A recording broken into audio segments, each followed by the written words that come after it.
മാക്കി മാറ്റാൻ നന്ദി പറയുന്നു. കൽവരി ക്രൂശിൽ കർത്താവ് എൻ്റെ പാപത്തെയും എൻ്റെ ശാപത്തെയും തൻ്റെ ശരീരത്തിൽ വഹിച്ചതിനാൽ ഞാൻ നീതിമാനും അനുഗ്രഹിക്കപ്പെട്ടവനുമാണ്. എൻ്റെ സഹായം ആകാശത്തെയും ഭൂമിയെയും ഉണ്ടാക്കിയ യഹോവയിൽ നിന്ന് വരുന്നു. യഹോവ എൻ്റെ ഇടയനാകുന്നു, എനിക്കൊന്നിനും മുട്ടുണ്ടാകത്തില്ല. എൻ്റെ രോഗത്തെയും എൻ്റെ ദാരിദ്ര്യത്തെയും കർത്താവ് ക്രൂശിൽ വഹിച്ചതിനാൽ ഞാൻ സൗഖ്യത്തിലും സമ്പന്നതയിലുമാണ്. പാമ്പുകളെ എന്നെ ശക്തനാക്കുന്ന യേശുക്രിസ്തു മുഖാന്തരം ഞാൻ സകലത്തിലും മതിയായവനാകുന്നു. പാമ്പുകളെയും തേളുകളെയും ശത്രുവിൻ്റെ സകല ബലത്തെയും ചവിട്ടുവാൻ കർത്താവ് എനിക്ക് അധികാരം തന്നിരിക്കുന്നു. ഒന്നും ഒരിക്കലും ഒരു ദോഷവും എനിക്ക് വരുത്തത്തില്ല.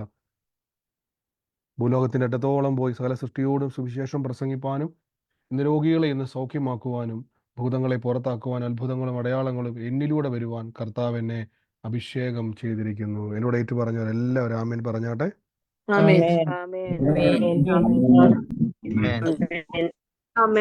ആമേൻ. എത്ര പേരെന്ന് വിശ്വസിക്കുന്നു കർത്താവ് എനിക്ക് വേണ്ടി അത്ഭുതങ്ങൾ ചെയ്യുന്നവർ മാത്രം കൂടി ആമേൻ പറഞ്ഞാട്ടെ. കർത്താവ് നമ്മളെ സഹായിക്കുമാറാകട്ടെ. ഇന്നലെ നമ്മൾ പറഞ്ഞ വചനഭാഗം അല്ലെങ്കിൽ വചന ചിന്ത എന്താന്നുള്ളത് ആരെങ്കിലും ഓർക്കുന്നുണ്ടോ? അനുഗ്രഹത്തിന്റെ വചനങ്ങൾ.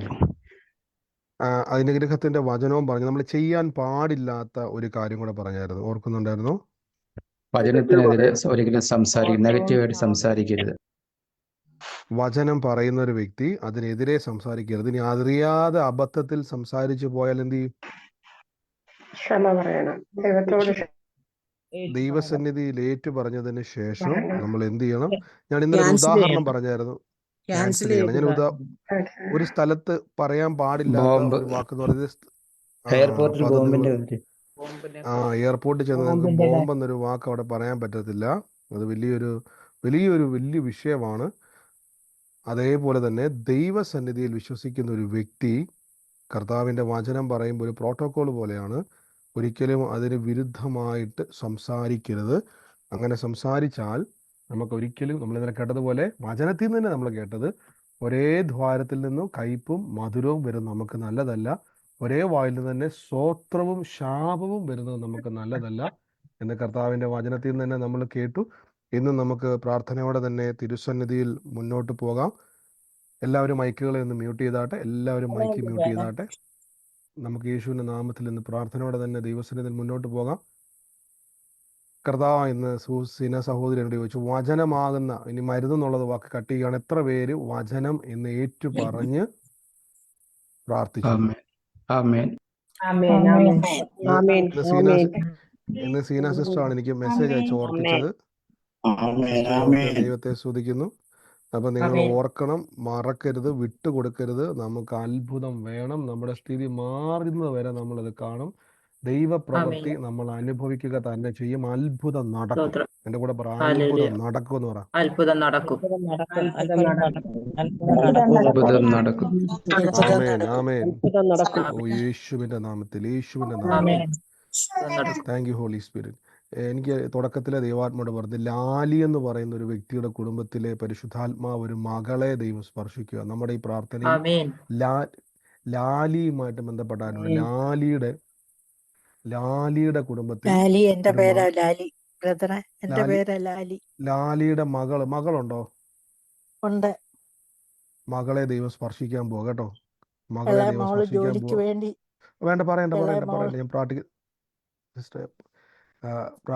പ്രാർത്ഥിക്കാൻ പോവാ.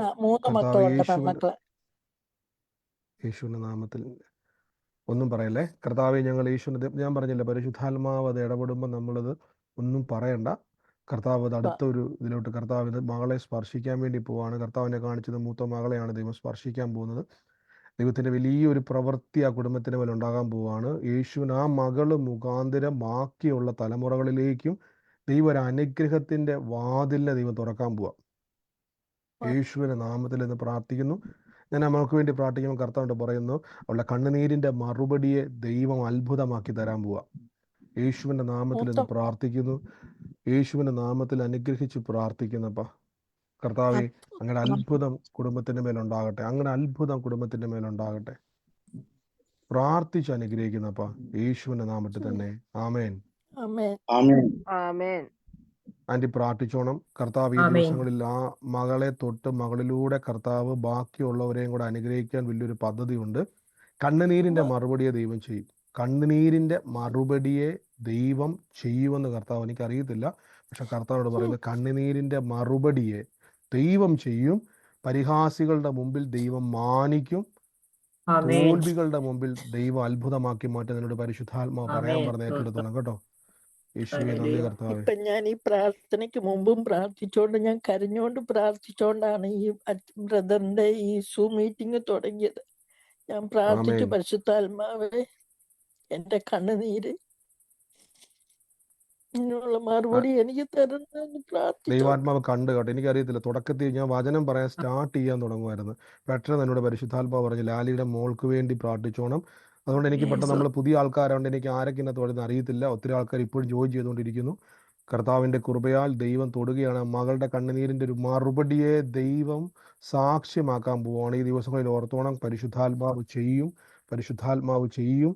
ദൈവാത്മാവ് വലിയ കാര്യങ്ങളെ ചെയ്യും. ഞാൻ കാണുന്ന ഒരു കാഴ്ച, ചെങ്ങന്നൂരുമായിട്ട് ബന്ധപ്പെട്ട് വലിയൊരു ബ്രേക്ക് ത്രൂ, വഴിത്തിരിവിൻ്റെ ഒരു ഒരു ഒരു ഒരു ഒരു ഒരു ഒരു എന്താ പറയുന്നത്, ഒരു വഴിത്തിരിവിൻ്റെ മാർഗത്തിലേക്ക് ദൈവം നിങ്ങളെ തിരിക്കാൻ പോകും. ചെങ്ങന്നൂരുമായിട്ട് ബന്ധപ്പെട്ട് കർത്താവ് അത് ചെയ്യും, ദൈവം അത് ചെയ്യും. പ്രാർത്ഥിച്ച് അനുഗ്രഹിക്കുന്നു യേശുവിൻ്റെ നാമത്തിൽ തന്നെ. ആമേൻ. ആമേൻ. ആമേൻ. സ്തോത്രം. ഹല്ലേലൂയ. ആമേൻ. എല്ലാവരും പ്രാർത്ഥിച്ചു. ആമേൻ. കർത്താവ് നമ്മുടെ നടുവിൽ ഇന്ന് പ്രവർത്തിപ്പാൻ ശക്തനാണ്. ആമേൻ.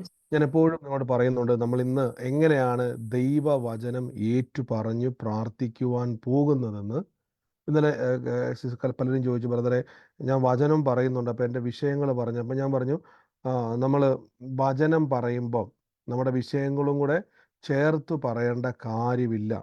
വൺസ് നമ്മളൊരു കാര്യം പറഞ്ഞാൽ, ഞാൻ പറഞ്ഞു, നമ്മളൊരു പ്രയർ റിക്വസ്റ്റ് 10 തവണ അയക്കുന്നത് പോലും നമ്മുടെ അനുഗ്രഹത്തിന് തടസ്സമാണ്. അപ്പം നിങ്ങൾ ചിന്തിക്കും, ബ്രദറെ അതെങ്ങനെ തടസ്സമാകും എന്ന് നമ്മൾ ചിന്തിക്കും.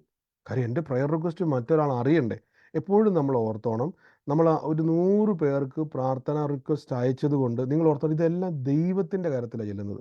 ഇപ്പം നിങ്ങൾ എനിക്കൊരു പ്രാർത്ഥന റിക്വസ്റ്റ് അയച്ചു, പെട്ടെന്ന് നിങ്ങൾക്കൊരു ഓർമ്മ, വേറൊരു ദൈവദാസൻ പ്രാർത്ഥിക്കുന്നുണ്ട്, അദ്ദേഹത്തിന് ഒരു പ്രയർ റിക്വസ്റ്റ് അയച്ചു, അങ്ങനെ ഒരു 10-100 പേർക്ക് അയച്ചുകൊണ്ടിരിക്കും. ഇതെല്ലാം ചെല്ലുന്നത് എവിടെയാ? ദൈവത്തിന്റെ അടുത്ത് ഇത് നിങ്ങൾ ആദ്യം മനസ്സിലാക്കണം. ഇത് നിങ്ങൾ മനസ്സിലാക്കണം. ഒരു മർമ്മമാണ്. ഇതെല്ലാം ദൈവത്തിൻ്റെ അല്ല. നിങ്ങൾ 100 പേർക്ക് അയച്ചാലും 200 പേർക്ക് അയച്ചാലും ദൈവമാണത് കാണുന്നത്. 200 പേർക്ക് അയച്ചത് കൊണ്ട് ദൈവം കാണണമെന്നില്ല. എങ്ങനെയാണ് നമുക്ക് ഈ വചനത്തിലൂടെയുള്ള നന്മകൾ? അപ്പം ഞാൻ ഇന്നലെ പറഞ്ഞു, നമ്മൾ പലപ്പോഴും വചനം പറയുന്നതിൻ്റെ വിപരീതം പറയുവാൻ നമ്മളെ ശീലിപ്പിക്കുന്നു. ചിലപ്പോൾ നമ്മുടെ ഒരു ശീലമായിരിക്കാം, പക്ഷെ ആ ശീലത്തെ നമ്മൾ മാറ്റുവാൻ ശ്രദ്ധിക്കണം. കാര്യം ഞാൻ പറഞ്ഞല്ലോ, എയർപോർട്ടിൽ പോയാൽ നമ്മളിപ്പം, ഞാൻ ചോദിച്ചോട്ടെ, നിങ്ങൾ വീട്ടിൽ ഉപയോഗിക്കുന്ന ഇപ്പം നൈറ്റ് ഡ്രസ്സോ അല്ലെങ്കിൽ വീട്ടിൽ ഉപയോഗിക്കുന്ന നമ്മൾ സാധാരണ കൈലുകൊണ്ടോ അല്ലെങ്കിൽ നൈറ്റിയോ ഒക്കെ ഇട്ടുകൊണ്ട് നിങ്ങൾ ഏതെങ്കിലും സൂപ്പർ മാർക്കറ്റിലോ നിങ്ങൾ ഏതെങ്കിലും ഒരു കല്യാണ വീട്ടിലോ പോവോ?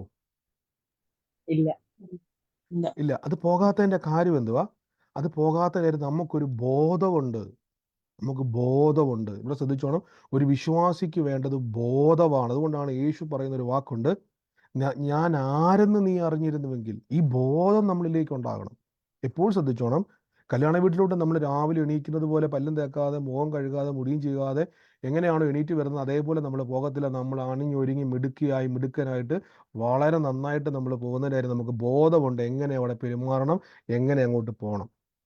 അതേപോലെ ദൈവവചനം പറയുമ്പോൾ നമ്മൾ ആദ്യം അന്വേഷിക്കണം, എങ്ങനെ എൻ്റെ ജീവിതത്തിൽ ഒരു അനുഗ്രഹിക്കപ്പെട്ട ഫലപ്രദമായ ഒരു നന്മയുള്ള ജീവിതം ഉണ്ടാകും. അതാദ്യം നമ്മൾ ചിന്തിക്കണം. അല്ലാതെ ഓടി വന്ന് നിങ്ങൾ എന്ത് ചെയ്യരുത്. ശരി, നിങ്ങളുടെ മകളുടെ വിഷയം, മകൻ്റെ വിഷയം, കുടുംബ വിഷയം, എല്ലാ വിഷയങ്ങളുണ്ട്.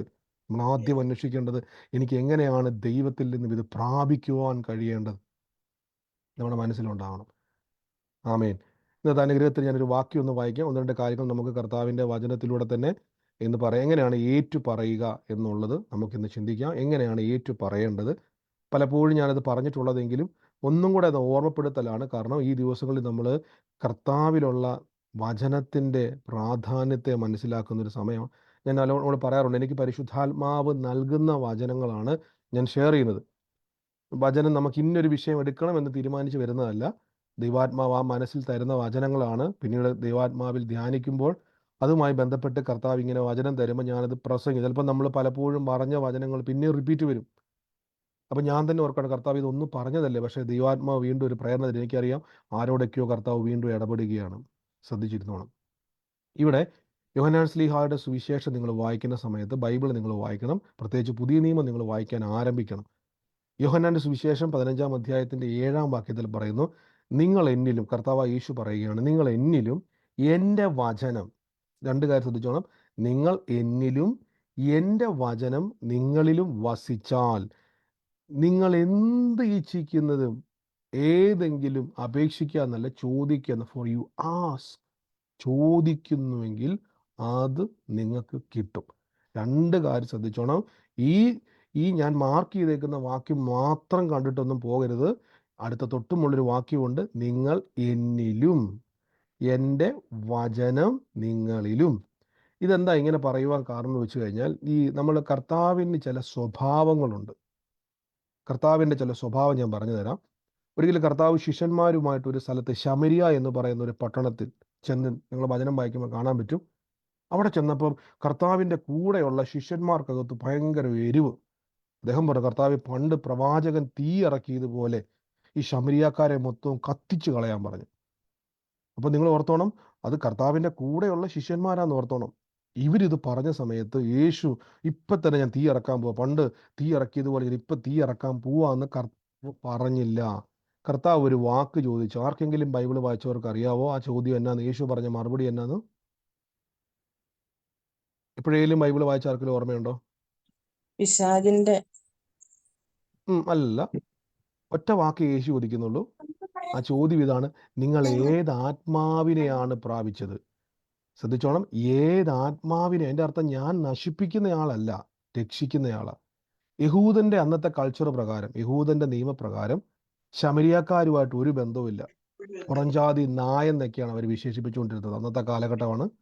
അതിൻ്റെ അർത്ഥം നമ്മുടെ നാട്ടിൽ പറഞ്ഞു കഴിഞ്ഞാൽ ശമരിയാക്കാരെന്ന് പറഞ്ഞാൽ അപ്പൻ യഹൂദനും അമ്മ യവന സ്ത്രീ, ഗ്രീക്ക് സ്ത്രീയുമായിരിക്കും. അപ്പോൾ ഇവർ തമ്മിൽ ഒരിക്കലും ചേരത്തില്ല. അപ്പം ഇങ്ങനെ വരുമ്പോൾ യഹൂദനെ സംബന്ധിച്ചിടത്തോളം ഇഷ്ടമല്ല. അപ്പം ഈ വെറുപ്പ് ഇവരുടെ ഉള്ളിലും ഉണ്ടായിരുന്നു. ഇവർ വെറുപ്പ് ഉയർത്തിയപ്പോൾ യേശു ചോദിക്കുകയാണ്, നിങ്ങൾ ഏതാത്മാവിന് അധിപതിയായവനാ? ഞാൻ തരംതിരിച്ച് കാണുന്നവനല്ല, ഏകാത്മാവിനാൽ കാണുന്നവനാ യേശു പഠിപ്പിക്കുക. അപ്പം കർത്താവിൻ്റെ ചില സ്വഭാവങ്ങൾ നമ്മൾ ആദ്യം മനസ്സിലാക്കണം. ചില കാര്യങ്ങൾ കർത്താവിന് നിർബന്ധമുണ്ട്, ചില കാര്യങ്ങൾ ദൈവം നമ്മളോട് പറയുന്നതുമുണ്ട്. അതിനൊന്നാമത്തെ കാര്യമാണ് യേശു പറയുകയാണ്, നിങ്ങൾ എന്നിലും എൻ്റെ വചനം നിങ്ങളിലും വസിച്ചാൽ. ഇവിടെ ശ്രദ്ധിച്ചോണം, വസിച്ചാൽ എന്ന് പറഞ്ഞാൽ അങ്ങനെയാണ്. ഇപ്പം കർത്താവ് പറയാണ്, നിങ്ങൾ എന്നിലും എൻ്റെ വചനം നിങ്ങൾ പറഞ്ഞുകൊണ്ടിരുന്നാൽ എന്നല്ല, വസിച്ചാൽ. ഒരു ശ്രദ്ധിച്ചോണം, അതൊരു ക്വസ്റ്റ്യൻ മാർക്ക് പോലെ നമ്മളോട് ചോദിക്കുക. വസിച്ചാൽ എൻ്റെ അർത്ഥം വസിക്കണം എന്നാണ് അതിൻ്റെ അർത്ഥം. അപ്പം കർത്താവിൽ എങ്ങനെ വസിക്കും? ദൈവത്തിൻ്റെ വചനത്തിൽ നമ്മൾ എങ്ങനെ വസിക്കും? രണ്ട് കാര്യം ശ്രദ്ധിച്ചോണം. ഇപ്പം കർത്താവിൽ വസിക്കുക എന്ന് പറഞ്ഞാൽ, നിങ്ങൾ യേശുവിനെ കർത്താവ് രക്ഷിതാവായി സ്വീകരിക്കുന്ന സമയത്ത് പല ആൾക്കാരും പറയുന്ന ഒരു വാക്കുണ്ട്, ബ്രദറെ. ഇപ്പം പല ആൾക്കാരും എന്നെ കളിയാക്കുക, നീ പ്രാർത്ഥനക്കാരനാണോ, പ്രാർത്ഥനക്കാരിയാണോ, നീ വിശ്വാസിയാണോ, നീ അങ്ങനെയൊക്കെ പറഞ്ഞ് നമ്മളെ കളിയാക്കുകയും ഇൻസൾട്ട് ചെയ്യുകയും ചെയ്യാറുണ്ട് ഒത്തിരി ആളുകൾ.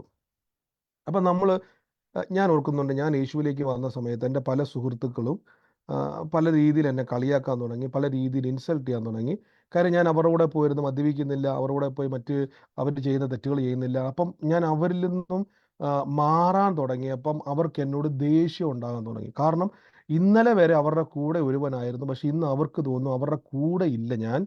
എപ്പോഴും ഞാൻ എന്ത് ചെയ്യുന്നു, അല്ലെങ്കിൽ യേശുവിൽ വിശ്വസിച്ച ഒരു കാരണം കൊണ്ട് അവരിൽ നിന്ന് ഞാൻ വ്യത്യസ്തനാകാൻ തുടങ്ങി. മദ്യപിക്കാതിരുന്നുകൊണ്ട് മാത്രമല്ല, ഞാൻ യേശു ക്രിസ്തുവിനെ അനുഗമിക്കുവാൻ തുടങ്ങി. ഒന്ന്, നാം യേശുവിനെ അനുഗമിക്കുമ്പോൾ നാം യേശുവിൽ വസിക്കുന്നു. യേശു പറഞ്ഞു എന്നിലും എന്ന് പറഞ്ഞാൽ കർത്താവിനെ രക്ഷിതാവായി സ്വീകരിക്കുന്ന വ്യക്തി മുതൽ യേശുവും നിങ്ങളും ഒരുമിച്ച് നടക്കുക. ഇപ്പം ഞാനും തോമസ് ബ്രദറും ഷിജു ബ്രദറും ഇപ്പോൾ ഒരുമിച്ച് നടക്കുക, ജോളി ബ്രദർ അങ്ങോട്ട് മാറി നടക്കുക. അപ്പം ഞങ്ങൾ 3 പേരും സംസാരിക്കുന്നത് ജോളി ബ്രദറിന് കേൾക്കാൻ പറ്റുമോ? ജോളി ബ്രദറിന് കേൾക്കാൻ പറ്റുമോ? ഇല്ല. ഇല്ല. ഞങ്ങൾ 3 പേര് എന്ത് സംസാരിക്കുന്നത് അറിയണമെങ്കിൽ ജോളി ബ്രദർ ഞങ്ങളുടെ കൂടെ നടക്കണം. ഇനി ഞങ്ങൾ 4 പേരും ഒരുമിച്ച് നടന്നാൽ ഞങ്ങൾ എന്തൊക്കെ അവിടെ തീരുമാനം എടുക്കുന്നു അതൊക്കെ അറിയാൻ പറ്റും. യേശുവുമായി നാം നടക്കുമ്പം യേശു ക്രിസ്തു ആരാണ്, കർത്താവിൽ എന്തൊക്കെ ഉണ്ടെന്നൊക്കെ നമുക്ക് മനസ്സിലാക്കാൻ പറ്റും. ഒന്നാമത്തത് കൂട്ടായ്മ.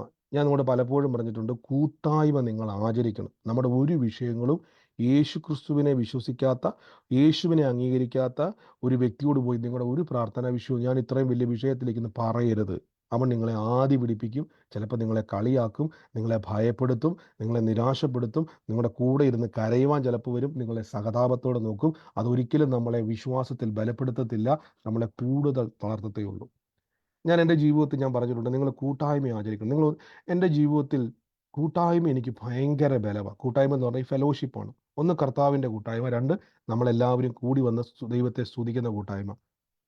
2017 എനിക്ക് തോന്നുന്നു, 12 17 ഞാൻ വല്ലാത്തൊരു മാനസികമായിട്ട് മടുത്ത് കർത്താവിൻ്റെ സുവിശേഷം ചെയ്യാൻ കഴിയാതെ, പ്രസംഗിക്കാൻ കഴിയാതെ, അടുത്തൊരു സ്റ്റെപ്പ് എന്ത് ചെയ്യണമെന്നറിയാതെ ഞാൻ കോട്ടയത്ത് ഒരു പ്രാർത്ഥന, ചെറിയൊരു പ്രാർത്ഥന കൂട്ടായ്മയാണ്, 10 30 പേരും എനിക്ക് വന്ന ആ സമയത്തുള്ളതെന്ന് എനിക്ക് തോന്നുന്നത്.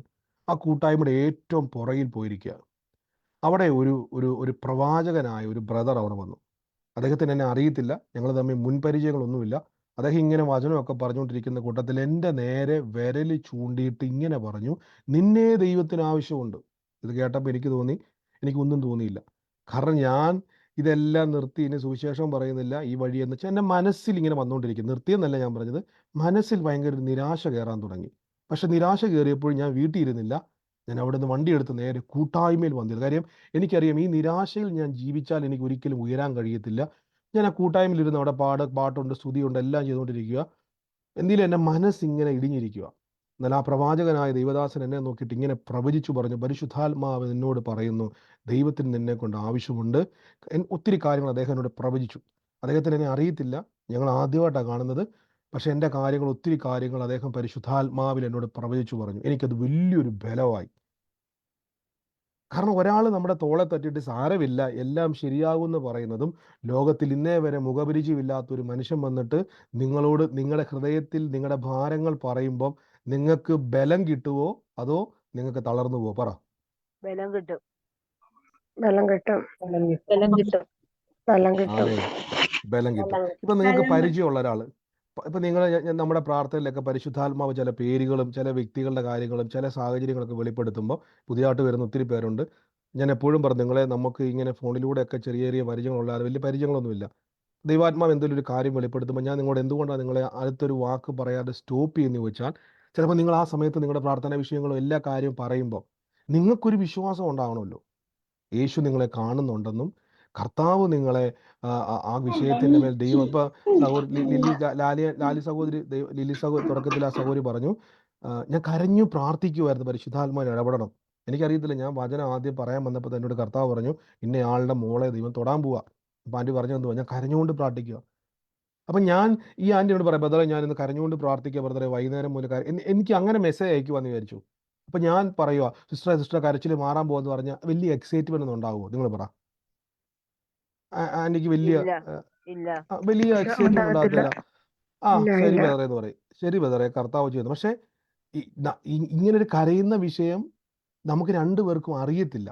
പക്ഷെ അറിയാത്തൊരു കാര്യം ദൈവം വെളിപ്പെടുത്തുമ്പോൾ നമുക്കൊരു, ദൈവമേ നീ എന്നെ കാണുന്നുണ്ടല്ലോ. ആമേൻ. മനസ്സിലായോ? ആമേൻ. ആമേൻ. ആമേൻ. ഇത് ഇ- ആമേൻ. ആമേൻ. ഇതെന്നെ വല്ലാതെ ബലപ്പെടുത്തി. കാര്യം അദ്ദേഹം എന്നെ അറിയാവുന്ന ഒരാളാണ്, എന്നെ അറിയാവുന്ന ഒത്തിരി പേര് അവിടെ ഉണ്ട്. പക്ഷെ എൻ്റെ ഈ വിഷയമൊന്നും ആർക്കും അറിയത്തില്ല, ഞാൻ എൻ്റെ മനസ്സിൽ മാത്രമേ ഉള്ളൂ. എങ്കിലും എൻ്റെ സാഹചര്യങ്ങൾ ചിലർക്ക് അറിയാം, എല്ലാം അറിയത്തില്ല. ഇദ്ദേഹം ആദ്യമായിട്ട് അവിടെ വരിക, ഇദ്ദേഹം ആദ്യമായിട്ട് അവിടെ സുവിശേഷം പറയാൻ വരിക, അദ്ദേഹം എന്നെ ആദ്യമായിട്ട് കാണുക. എനിക്കത് വലിയ ബലമായിപ്പോയി. ആ ദൈവാത്മാവിൽ എന്നെ ഉറപ്പിച്ച് ഞാൻ അതിൽ ബലപ്പെട്ടു. അതാണ് കൂട്ടായ്മ. മനസ്സിലാകും? അതാണ് കൂട്ടായ്മ. കൂട്ടായ്മ ആചരിക്കാൻ പറയാൻ കാരണം, നമുക്ക് ചിലപ്പം നിങ്ങൾ ചിന്തിക്കും, ബ്രദർ എനിക്ക് ഈ വിഷയം എങ്ങനെ കൈകാര്യം അറിയത്തില്ല. പക്ഷെ നിങ്ങളൊരു കൂട്ടായ്മയിലോട്ട് വാ. പ്രാർത്ഥിച്ചുകൊണ്ടിരിക്കുമ്പം ചിലപ്പോൾ അന്നത്തെ ദിവസമായിരിക്കും നിങ്ങളോട് കർത്താവ് പറയുന്നത് ഇന്നതാ വഴി.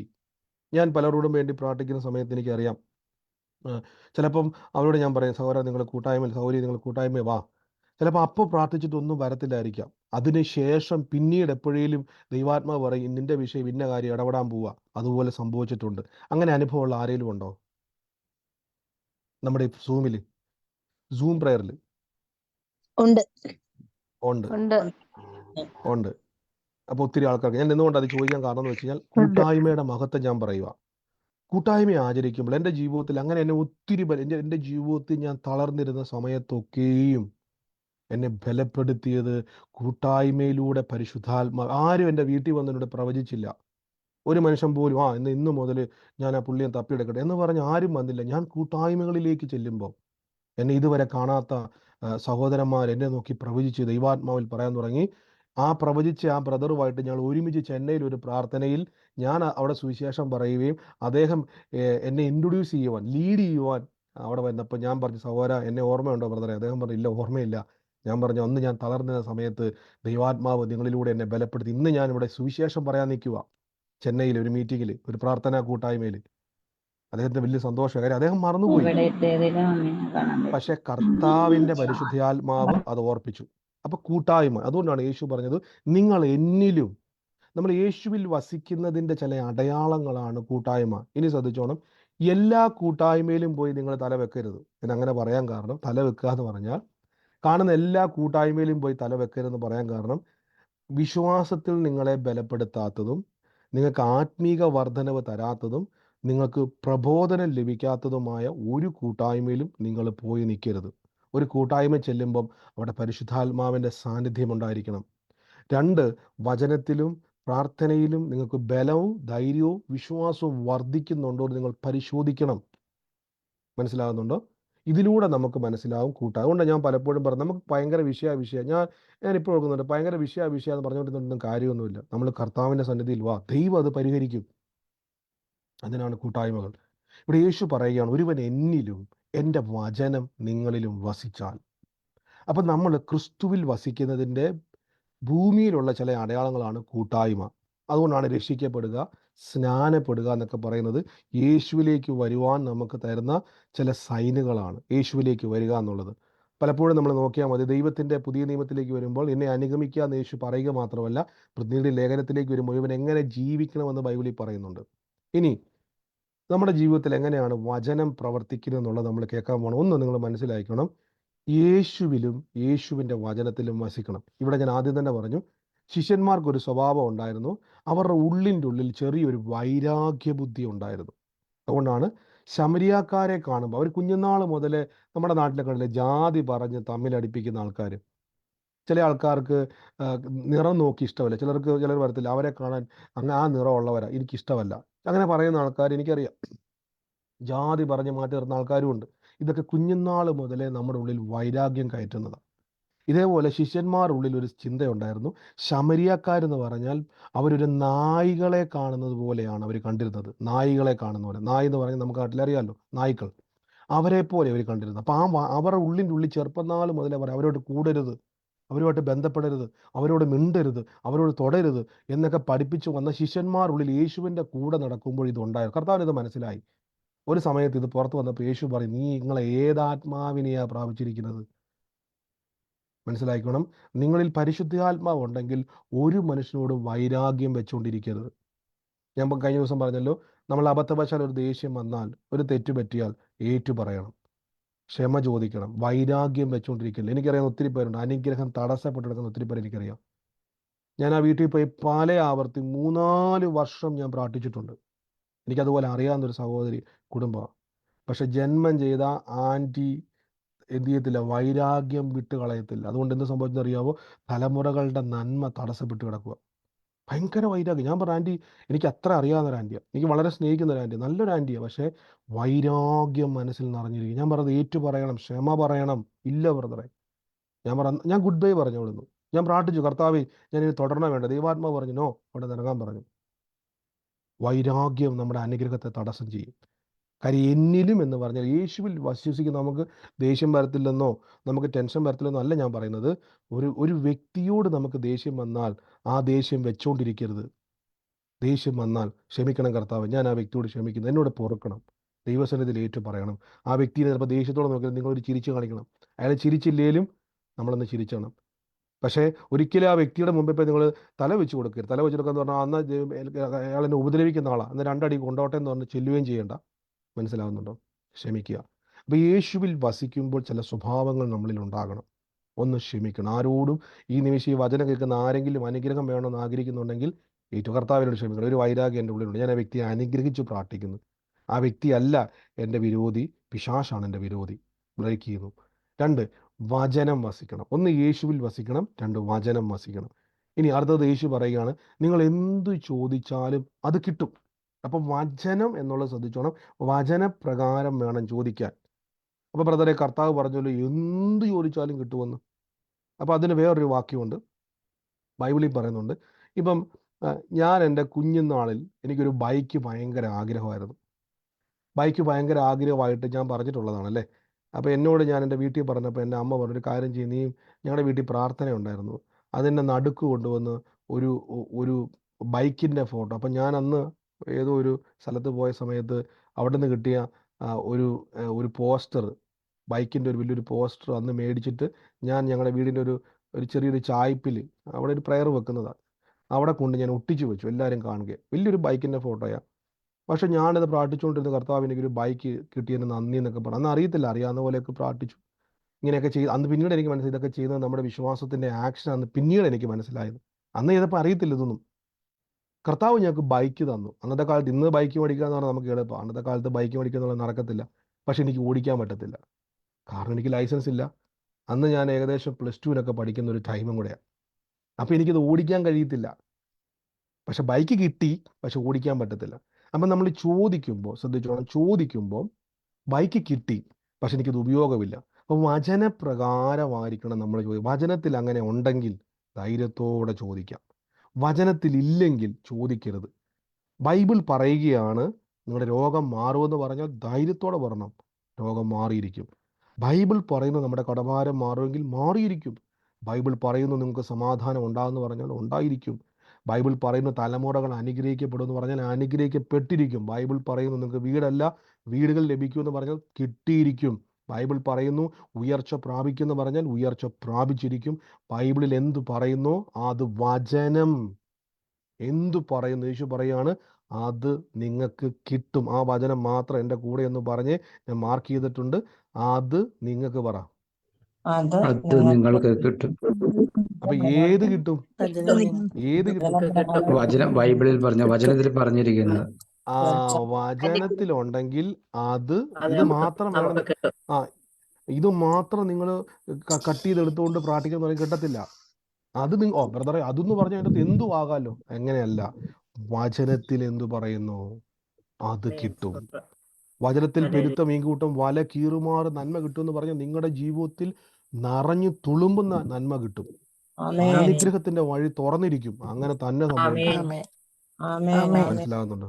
ഇനി എങ്ങനെയാണ് നമുക്ക് ഇതിലേക്ക് പ്രവേശിക്കുവാൻ കഴിയുന്നത്, അതിലേക്ക് എങ്ങനെ പ്രവേശിക്കുവാൻ കഴിയുന്നുള്ളത് നമുക്ക് കേൾക്കാം. അത് അടുത്ത വാക്യത്തിൽ, സൗണ്ട് മൈക്കൊന്ന് മ്യൂട്ട് ചെയ്തേ. അടുത്ത വാക്യത്തിൽ പറയുന്നു, ഇവിടെ മർക്കൂസിൽ നമ്മൾ എപ്പോഴും പറയുന്ന വാക്യമാണ്, ആരെങ്കിലും ഹൃദയത്തിൽ സംശയിക്കാതെ താൻ പറയുന്നത് സംഭവിക്കുമെന്ന് പറഞ്ഞുകൊണ്ട് ഈ മലയോട് നീങ്ങി കടലിൽ ചാടിപ്പോവുക എന്ന് പറഞ്ഞാൽ അത് സംഭവിക്കും എന്ന് ഞാൻ സത്യമായും നിങ്ങളോട് പറയുന്നു. നമുക്കറിയാം മല ഒരിക്കലും മാറത്തില്ല, മലയ്ക്ക് മാറാൻ കഴിയത്തില്ല. പക്ഷെ മലകൾ മാറുമെന്ന് കർത്താവ് പറഞ്ഞാൽ മല പോലെയുള്ള വിഷയങ്ങൾ അവിടെ മാറിപ്പോകുമെന്നതിൻ്റെ അർത്ഥം.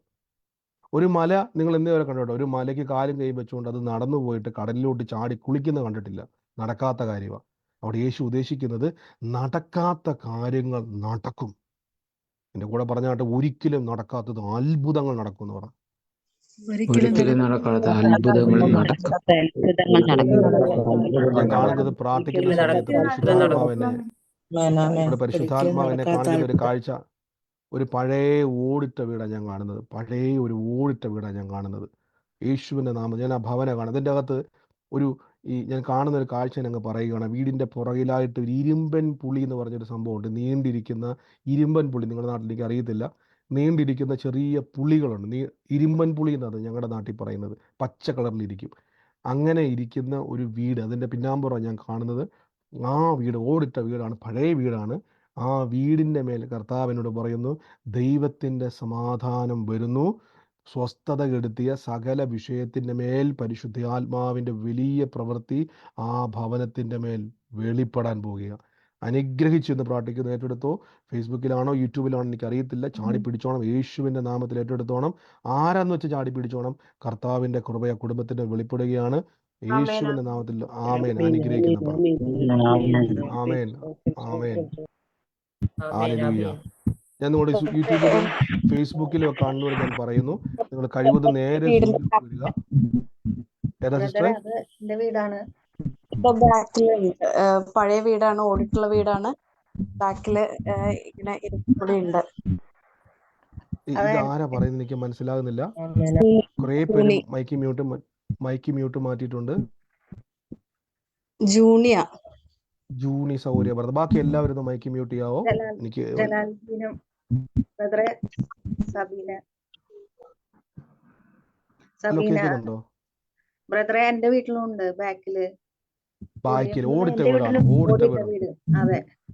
ഓടിട്ട വീട്. കർത്താവിനെ വലിയൊരു സമാധാനം. കർത്താവ് പേര് വെളിപ്പെടുത്താതെ രണ്ടുപേരും പിടിച്ചോ. യേശുവിന്റെ നാമത്തിൽ അത് ഏറ്റെടുത്തു. ദൈവാത്മാവ് എന്ന കുടുംബത്തിന്റെ മേൽ വലിയൊരു പ്രവൃത്തി വെളിപ്പെടാൻ പോവുകയാണ്. കർത്താവ് എന്നെ കാണിക്കുന്നു. ആ കുടുംബത്തിന്റെ മേൽ പരിശുദ്ധാത്മാവിന്റെ വലിയൊരു പ്രവൃത്തി വെളിപ്പെടുക. യേശുവിന്റെ നാമത്തിൽ എന്ന് പ്രാർത്ഥിക്കുന്നു. ഞാൻ കാണുന്ന ഒരു കാഴ്ച, ആ വീടിന്റെ അകത്ത് ഒരു കട്ടിലിന്റെ അടിയിൽ പഴയ കാലത്ത് ഒരു ഡ്രങ്ക് പെട്ടി എന്ന് പറയുന്നത് പോലെ അങ്ങനത്തെ ഒരു പെട്ടി വെച്ചിരിക്കുന്ന ഒരു വീട്. പഴയതാണ്. ഇപ്പോഴും ആ പെട്ടി സൂക്ഷിച്ചു വെച്ചിട്ടുണ്ട് ആ വീടിന്റെ അകത്ത്. പക്ഷെ അതിപ്പോൾ ഉപയോഗിക്കുന്നില്ല. അങ്ങനത്തെ ഒരു പെട്ടി ഇരിക്കുന്ന ഒരു വീടാത്. യേശുവിന്റെ നാമത്തിൽ കർത്താവ് എന്ന് സ്പർശിക്കുക. യേശുവിന്റെ നാമത്തിൽ എന്ന് പ്രാർത്ഥിക്കുന്നപ്പ കുടുംബത്തിന്റെ മേൽ കർത്താവിന്റെ വലിയ പ്രവൃത്തി വെളിപ്പെടുക.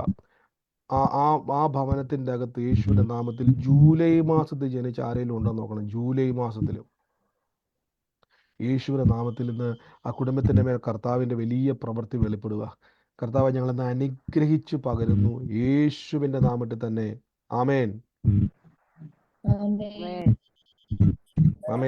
ആമേൻ. സ്തോത്രം. ഞാൻ പറഞ്ഞില്ല, കർത്താവിന്റെ ആലോചന നിങ്ങൾ പിടിച്ചോണം. ഈ അടയാളങ്ങൾ എപ്പോഴും ശ്രദ്ധിച്ചോണം. ഞാൻ നിങ്ങളോട് എടുത്തു വെക്കുന്നതിന്റെ അടയാളങ്ങൾ ശ്രദ്ധിച്ചോണം. നമ്മുടെ വിശ്വാസത്തെ ഉറപ്പിക്കുവാൻ അടയാളങ്ങളിലൂടെ ദൈവം നമ്മോട് സംസാരിക്കും. അടുത്ത വാക്യത്തിൽ ഇങ്ങനെ പറഞ്ഞേക്കുന്നത്, അതുകൊണ്ട് നിങ്ങൾ പ്രാർത്ഥിക്കുമ്പോൾ ചോദിക്കുന്നതൊക്കെയും, യാചിക്കാന്നല്ല, ചോദിക്കുന്നതൊക്കെയും ലഭിച്ചു എന്ന് വിശ്വസിപ്പില്ല. അത് കൊണ്ടാണ് നമ്മൾ എപ്പോഴും പറയുന്ന വചനമല്ല, കാണാപ്പാഠം പറയുന്ന വചനം. ഇനി എങ്ങനെയാണ് കർത്താവിൻ്റെ വചനവും, ഞാൻ ഇന്നലെ പറഞ്ഞു, ദൈവത്തിൻ്റെ വചനവും നിങ്ങൾ ഒരിക്കലും ഇപ്പോൾ നിങ്ങൾ പറയുക, എൻ്റെ കർത്താവ് എനിക്ക് 10 ലക്ഷം രൂപ അല്ലെങ്കിൽ 1 കോടി രൂപ കടമുണ്ട്, കർത്താവ് എൻ്റെ കടം മാറ്റി തരണം. കടം മാറാനുള്ള വചനം ആർക്കെങ്കിലും അറിയാവോ? ഒറ്റ വചനം പറഞ്ഞാൽ മതി. നിങ്ങൾ കടം വാങ്ങുന്നവരല്ല, കടം കൊടുക്കുന്നവരായി തീരും. ആ, യേശുക്രിസ്തുവിന്റെ മഹത്വത്തോടെ ദൈവത്തിന്റെ സമ്പന്നൻ യേശു ക്രിസ്തു വഴി. ദൈവത്തിന്റെ സമ്പന്നൻ. ആമേൻ, ആമേൻ, ആമേൻ. വേലയൊക്കെ അനുഗ്രഹിക്കാൻ യഹോവ നിനക്ക് തന്റെ നല്ല ഭണ്ഡാരമായ ആകാശം നീ അനേകം ജാതികൾക്ക് വായ്പ കൊടുക്കും, എന്നാൽ നീ വായ്പ വാങ്ങുകയില്ല. ആമേൻ, ആമേൻ, ആമേൻ, ആമേൻ. ശ്രദ്ധിച്ചോണം. ഇനി ഞാനൊരു ഒത്തിരി വാക്യങ്ങളെല്ലാം കാണാപ്പാടം പഠിച്ച് ദൈവത്തെ ഞാൻ സ്തുതിക്കുന്നു. ഇതെല്ലാം പഠിക്കണം, ഇതെല്ലാം പറഞ്ഞ് നമ്മുടെ ജീവിതത്തിൽ നന്മകളെ വിളിച്ചു വരുത്തണം. ഞാൻ ഉറപ്പിച്ചു പറയുന്നു. ഞാൻ കൂടെ പറഞ്ഞിട്ടില്ല, ഒരു കാലഘട്ടത്തിൽ എൻ്റെ ജീവിത അനുഭവം ഞാൻ പറഞ്ഞത്. ഞാൻ എൻ്റെ പേഴ്സിനെ എടുത്ത് വെച്ച് ആ സമയത്ത് ഒന്നുമില്ലാത്ത സമയത്ത് ഞാൻ ആ പേഴ്സിനെ നോക്കി വചനം പറഞ്ഞുകൊണ്ട്, അന്ന് എനിക്ക് വലിയ അറിവില്ല, എവിടുന്നോ കിട്ടിയതാ. പക്ഷെ എന്നെനിക്ക് മനസ്സിലായി, അന്ന് പറഞ്ഞത് ദൈവം അതേപോലെ തന്നെ വർദ്ധിപ്പിച്ചു. ആമേൻ. അന്നൊരു 10 രൂപ നോട്ടിനോടാണ് പ്രവചിച്ചുകൊണ്ടിരുന്നത്. കർത്താവേ, ഈ 10 രൂപ നോട്ടേ ഉള്ളത് കേൾക്കാൻ, ചിലപ്പോൾ 10 രൂപ പോലും കാണത്തില്ല. പക്ഷെ അതിനെ നോക്കി പ്രവചിച്ചു, ഈ പേഴ്സിൽ അനുഗ്രഹമായി തിരിഞ്ഞ് വാരി വിതറി കൊടുക്കും, നന്മ കൊണ്ട് ഞാൻ നിറയും, അതിൻ്റെ ഇരട്ടി ഇരട്ടി ഉണ്ടാകും. നമ്മൾ എന്ത് പറയുന്നോ അത് സംഭവിക്കും. ഇനി എങ്ങനെ പറയണം ശ്രദ്ധിച്ചോണം. നിങ്ങൾക്കിപ്പം 10 ലക്ഷം രൂപ കടമുള്ളൊരു വ്യക്തിയാണ്, 1 കോടി രൂപ കടമുള്ളൊരു വ്യക്തിയാണെന്നിരിക്കട്ടെ. നിങ്ങൾ പ്രാർത്ഥിച്ചുകൊണ്ടിരിക്കുക, എൻ്റെ 1 കോടി രൂപ മാറണം കർത്താവേ, മാറ്റിത്തരണം. എന്നിട്ട് നിങ്ങൾ വചനം പറയുകയാണ്, എൻ്റെ ദൈവമോ നിൻ്റെ ബുദ്ധിമുട്ടൊക്കെ മട്ടത്തോടെ തൻ്റെ ധനത്തോടും ക്രിസ്തുവേശുവിൽ പൂർണ്ണമായി തീർത്തു തരും. ഞാൻ കർത്താവ് എൻ്റെ നല്ല ഭണ്ഡാരമായ ആകാശം തുറക്കും, ഞാൻ വായ്പ വാങ്ങത്തില്ല, വാരി വിതറി കൊടുക്കും. ഇങ്ങനെയുള്ള കുറേ വചനം പറഞ്ഞുകൊണ്ടിരിക്കുക. ഇത് തമ്മിൽ ചേരുന്നില്ല. അത്ഭുതം നടക്കത്തില്ലെന്നല്ല പറയുന്നത്, ചേരുന്നില്ല. ഇത് പറയുമ്പോൾ നമ്മുടെ മനസ്സിൻ്റെ അകത്ത് പിന്നെയും ഭാരവും ഭയവും ടെൻഷനും ഉണ്ടാവുക. അതിൻ്റെ അർത്ഥം നിങ്ങളുടെ വിഷയവും വചനവുമായിട്ട് ചേരുന്നില്ല. അപ്പോൾ നിങ്ങൾ പറയും, ബ്രദറെ എൻ്റെ വിഷയവും ഞാൻ പറയുന്നുണ്ടല്ലോ, വചനവും ഞാൻ പറയുന്നുണ്ട്. അതുകൊണ്ടാണ് ഞാൻ പറഞ്ഞത്, നമ്മുടെ വിഷയവും വചനവും തമ്മിൽ ലിങ്ക് ചെയ്യണം, ചേർത്ത് വെക്കണം. ഇപ്പോൾ ഒരു സിം കാർഡ് അത് സെപ്പറേറ്റ് ആയിട്ടിരുന്നാൽ, അത് ഫോണും സിം കാർഡും സെപ്പറേറ്റ് ആയിട്ടിരുന്നാൽ, മാറിയിരുന്നാൽ ഒരിക്കലും നിങ്ങൾക്ക് അതുകൊണ്ട് ഗുണമില്ല. ആ സിം കാർഡ് എടുത്ത് ഫോണിൻ്റെ അകത്ത് ഇട്ടെങ്കിൽ മാത്രമേ നിങ്ങൾക്ക് ഒരാളുമായിട്ട് കണക്ട് ചെയ്യാൻ കഴിയത്തുള്ളൂ. ദൈവവുമായിട്ട് നിങ്ങളുടെ വിഷയം കണക്റ്റ് ആകണമെങ്കിൽ കർത്താവിൻ്റെ വചനവും നിങ്ങളുമായിട്ട് ജോയിൻ്റ് ആകണം. എങ്ങനെ ജോയിൻ്റ് ആകുമെന്ന് വെച്ചാൽ ഞാൻ പറഞ്ഞു തരാം. ഇപ്പോൾ ഇവിടെ നിങ്ങൾ ശ്രദ്ധിച്ചോണം. മറ്റൊരു വാക്ക് ഞാൻ കാണിക്കാം. ഫിലിപ്പിയർക്ക് എഴുതിയ ലേഖനം. ഇതാണ് കടഭാരങ്ങൾ മാറാൻ വേണ്ടിയുള്ള അനേക വചനങ്ങളിൽ ഒരു പ്രധാനപ്പെട്ട വചനം. ശ്രദ്ധിച്ചോണം. എൻ്റെ ദൈവമോ നിങ്ങളുടെ ബുദ്ധിമുട്ടെന്ന് പറഞ്ഞാൽ നിങ്ങൾക്ക് വചനം കാണാൻ പറ്റുന്നുണ്ടോ? ഞാൻ ഇന്ന് കടഭാരം മാത്രം എടുക്കുന്നത്. ബാക്കി നിങ്ങൾക്ക് രോഗസൗഖ്യമൊക്കെ ഈ വചനം എങ്ങനെ എല്ലാ വചനവും ഞാൻ കഴിഞ്ഞ ദിവസം എല്ലാവർക്കും വചനം കിട്ടിയായിരുന്നു ഞാൻ അയച്ചു തന്നത്. അതിന്റെ സ്തോത്രം. അപ്പൊ എല്ലാവർക്കും ഞാൻ എങ്ങനെ ഏതൊക്കെ വചനങ്ങളാണ് പറഞ്ഞു തരേണ്ടതെന്നുള്ളത്, ഓരോ വിഷയത്തിന് എങ്ങനെ ഏതൊക്കെ വചനമാണ് ഉപയോഗിക്കേണ്ടതെന്നുള്ളത് എനിക്ക് കിട്ടിയ വചനങ്ങളാണ്.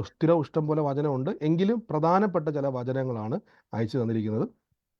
ഇനി ഒത്തിരി വചനങ്ങളുണ്ട്, എങ്കിലും 1-2 വചനങ്ങൾ ഞാൻ പറഞ്ഞു തരാം. ഇവിടെ പറയുകയാണ്, എൻ്റെ ദൈവമോ. ശ്രദ്ധിച്ചോണം. ഒന്നാമത്തെ കാര്യം ഞാൻ ആദ്യം പറഞ്ഞു, നമ്മൾ ആരോടും വൈരാഗ്യം വെച്ചുകൊണ്ടിരിക്കരുത്. ഒരു മനുഷ്യനോട് നമ്മൾ ദേഷ്യം വെച്ചുകൊണ്ടിരിക്കരുത്. ദേഷ്യം വന്നാൽ തന്നെ ഏറ്റു പറയണം. ദൈവസന്നിധിയിൽ ക്ഷമ ചോദിക്കണം. കർത്താവിന് എൻ്റെ കുറ്റമായിരിക്കാം, ഞാൻ ചെയ്ത മിസ്റ്റേക്ക് ആയിരിക്കാം, പക്ഷേ എനിക്ക് അനുഗ്രഹം വേണം എന്നുള്ളത് കൊണ്ട് ഞാൻ ദൈവസന്നിധിയിൽ ക്ഷമ ചോദിക്കുന്നു. കഴിയുമെങ്കിൽ ആ വ്യക്തിയോടും ക്ഷമ ചോദിക്കണം. കിട്ടാത്തവർ എനിക്ക് മെസ്സേജ് അയച്ചാൽ മതി. ഞാൻ ഒന്നും കൂടെ നിങ്ങൾക്ക് വാട്സാപ്പിലേക്ക് കോൺടാക്ട് ചെയ്യുക. വാട്സാപ്പിലേക്ക് ഒന്ന് അയച്ചാൽ മതി. ബ്രദർ എനിക്ക് വചനം കിട്ടിയില്ല, ഞാൻ നിങ്ങൾക്ക് അയച്ചു തരുന്നതായിരിക്കും. എൻ്റെ ദൈവം. ഒന്ന്, എൻ്റെ ദൈവം. അപ്പം നമ്മൾ ആദ്യം പറഞ്ഞ കൂട്ടായ്മയാണ് ഇവിടെ എൻ്റെ ദൈവം. 2, നിങ്ങളുടെ ബുദ്ധിമുട്ട്. ശ്രദ്ധിച്ചോളം. ആദ്യം ദൈവം, 2 നിങ്ങളുടെ ബുദ്ധിമുട്ട്. ഒക്കെയും ഓൾ യുവർ നീഡ്സ് എന്നാണ് പറഞ്ഞത്. ഓൾ യുവർ നീഡ്സ്, നിങ്ങളുടെ ആവശ്യങ്ങൾ. ബുദ്ധിമുട്ടിനേക്കാൾ ആവശ്യമാണ് ബ്രദറെ. ചിലപ്പോൾ പറയുന്നത് നമ്മൾ, എൻ്റെ ബ്രദർ എനിക്കത് കിട്ടിയേ പറ്റത്തുള്ളൂ. ഇത് നമ്മുടെ ആവശ്യമാണ്. എൻ്റെ കൂടെ പറഞ്ഞോട്ടെ, എൻ്റെ ആവശ്യങ്ങൾ നടക്കുമെന്ന് പറ. എന്റെ ആവശ്യങ്ങളെ നടക്കും. യേശുവിന്റെ നാമത്തിൽ താങ്ക് യു ഹോളി സ്പിരിറ്റ്. എല്ലാവരും പ്രാർത്ഥിച്ച് കർത്താവ് നിങ്ങളെ സ്പർശിക്കുക. പരിശുദ്ധാത്മാവേ താങ്ക് യു ഹോളി സ്പിരിറ്റ്. ഇവിടെ പറയുകയാണ്, എൻ്റെ ദൈവമോ നിങ്ങളുടെ ആവശ്യങ്ങളൊക്കെയും മഹത്വത്തോടെ തൻ്റെ ധനം. അപ്പോൾ ശ്രദ്ധിച്ചോണം, നമുക്കൊരു ബാങ്ക് ഉണ്ട്. അതുകൊണ്ടാണ് ഞാൻ പലപ്പോഴും പറഞ്ഞത്, നിങ്ങൾ ഏതെങ്കിലും ലോൺ അപ്ലൈ ചെയ്തിട്ട് ലോൺ ബ്രദറെ എനിക്ക് എവിടെ ചെന്നിട്ട് ലോൺ പാസ്സാകുന്നില്ലെങ്കിൽ ആ ലോണിൻ്റെ പുറകെ പോകണ്ട. ഈ ധനത്തെ കയറി പിടിക്കണം. തൻ്റെ ധനം, ഹിസ് റിച്ച്നെസ്, അവൻ്റെ ധനം അല്ലെങ്കിൽ ദൈവത്തിൻ്റെ ധനം. ഹിസ് റിച്ച്നെസ്, ദൈവത്തിൻ്റെ ഒരു ധനം. ഒന്ന് ആലോചിച്ച് നോക്കിയാൽ, ദൈവത്തിനൊരു ബാങ്ക് ഉണ്ടെങ്കിൽ അപ്പോൾ അതിൻ്റെ അകത്തുള്ള അക്കൗണ്ടിലുള്ള നന്മ, ധനം എത്രത്തോളം ആയിരിക്കും എന്ന് കണക്കൂട്ടിക്ക്. അതൊക്കെ പറയാൻ പറ്റുമോ?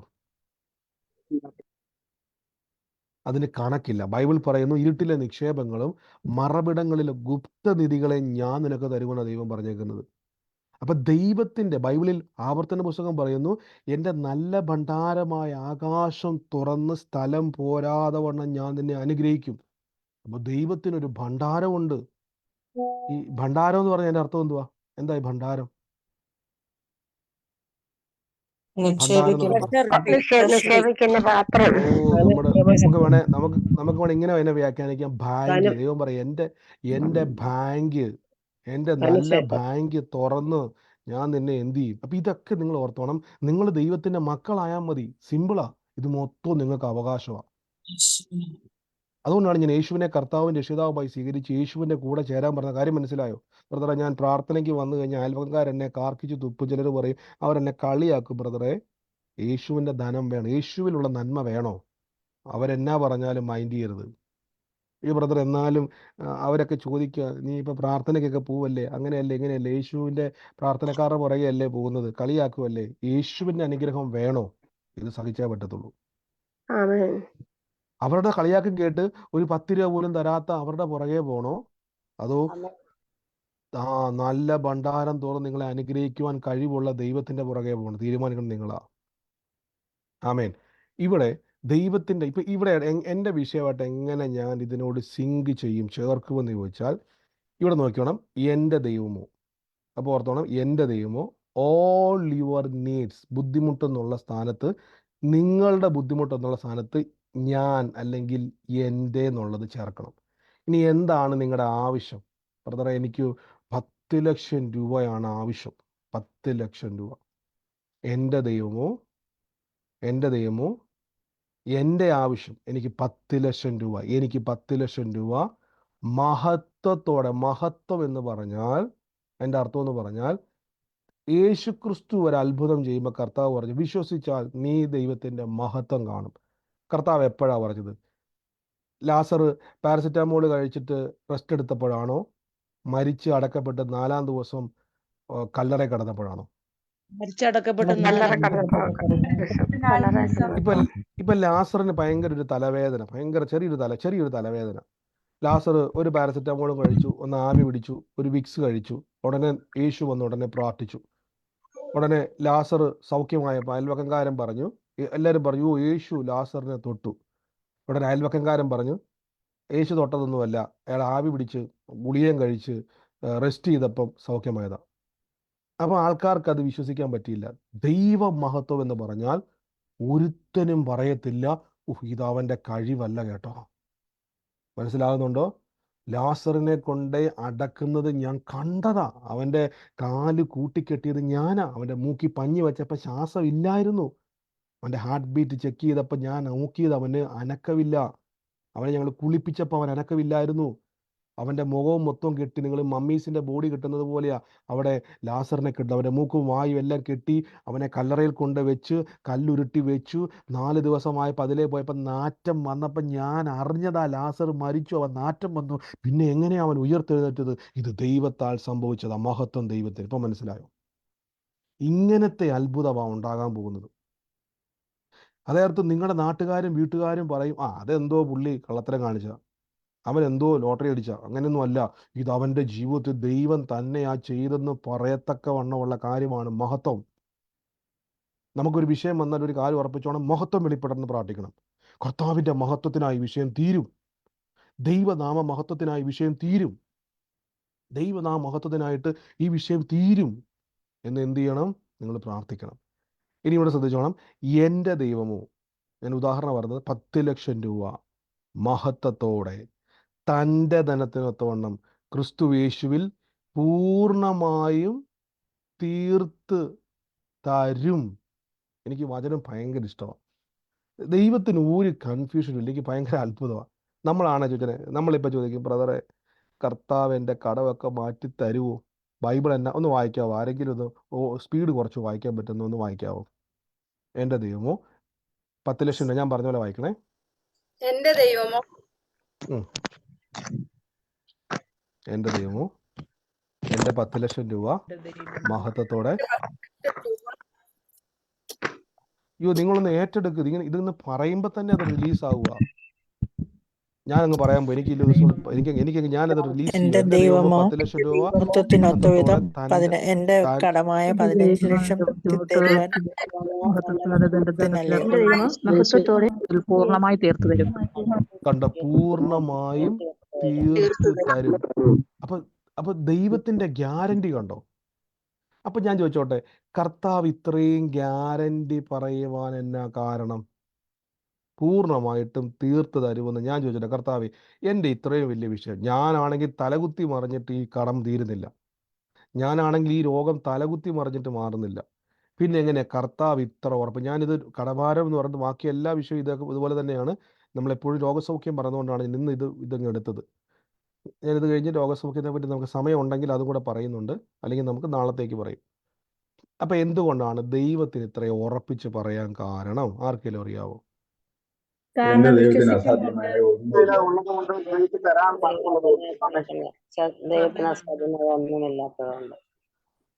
ഓക്കെ, ദൈവത്തിന് അത് അസാധ്യമല്ല, ശരിയാ, ദൈവത്തിന് എല്ലാം സാധ്യമാണ്. പക്ഷെ എനിക്കത് തരണമെന്നുള്ളത് എൻ്റെ ദൈവത്തിന് എത്ര നിർബന്ധം?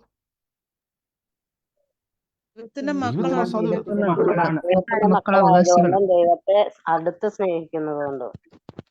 ഞാൻ ഉത്തരം പറയട്ടെ, ഞാൻ ശ്രദ്ധിച്ചോളൂ.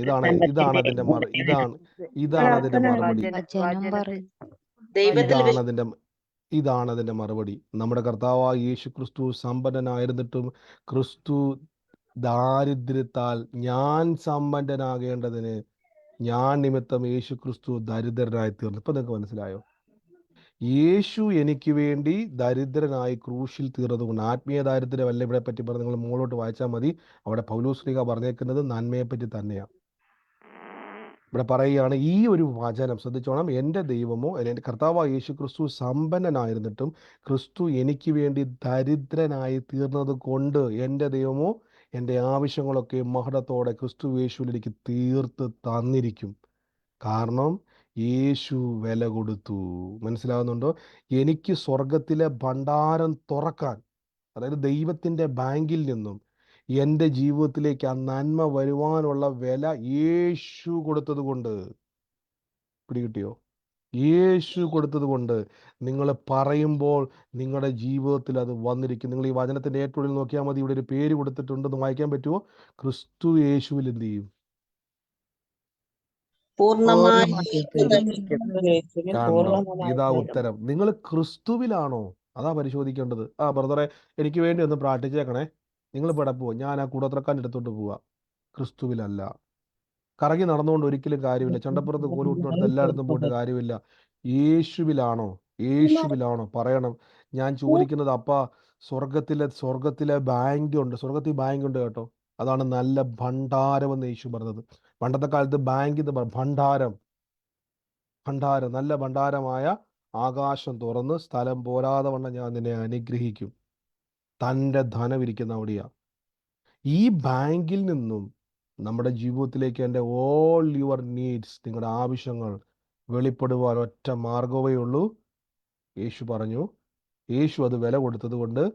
മർക്കോസിൽ നമ്മൾ കേട്ടത് ഒരുവൻ എന്നിലും എൻ്റെ വചനം നിങ്ങളിലും വസിച്ചാൽ. ശ്രദ്ധിച്ചോണം. വസിച്ചാൽ എന്നാ പറ്റും?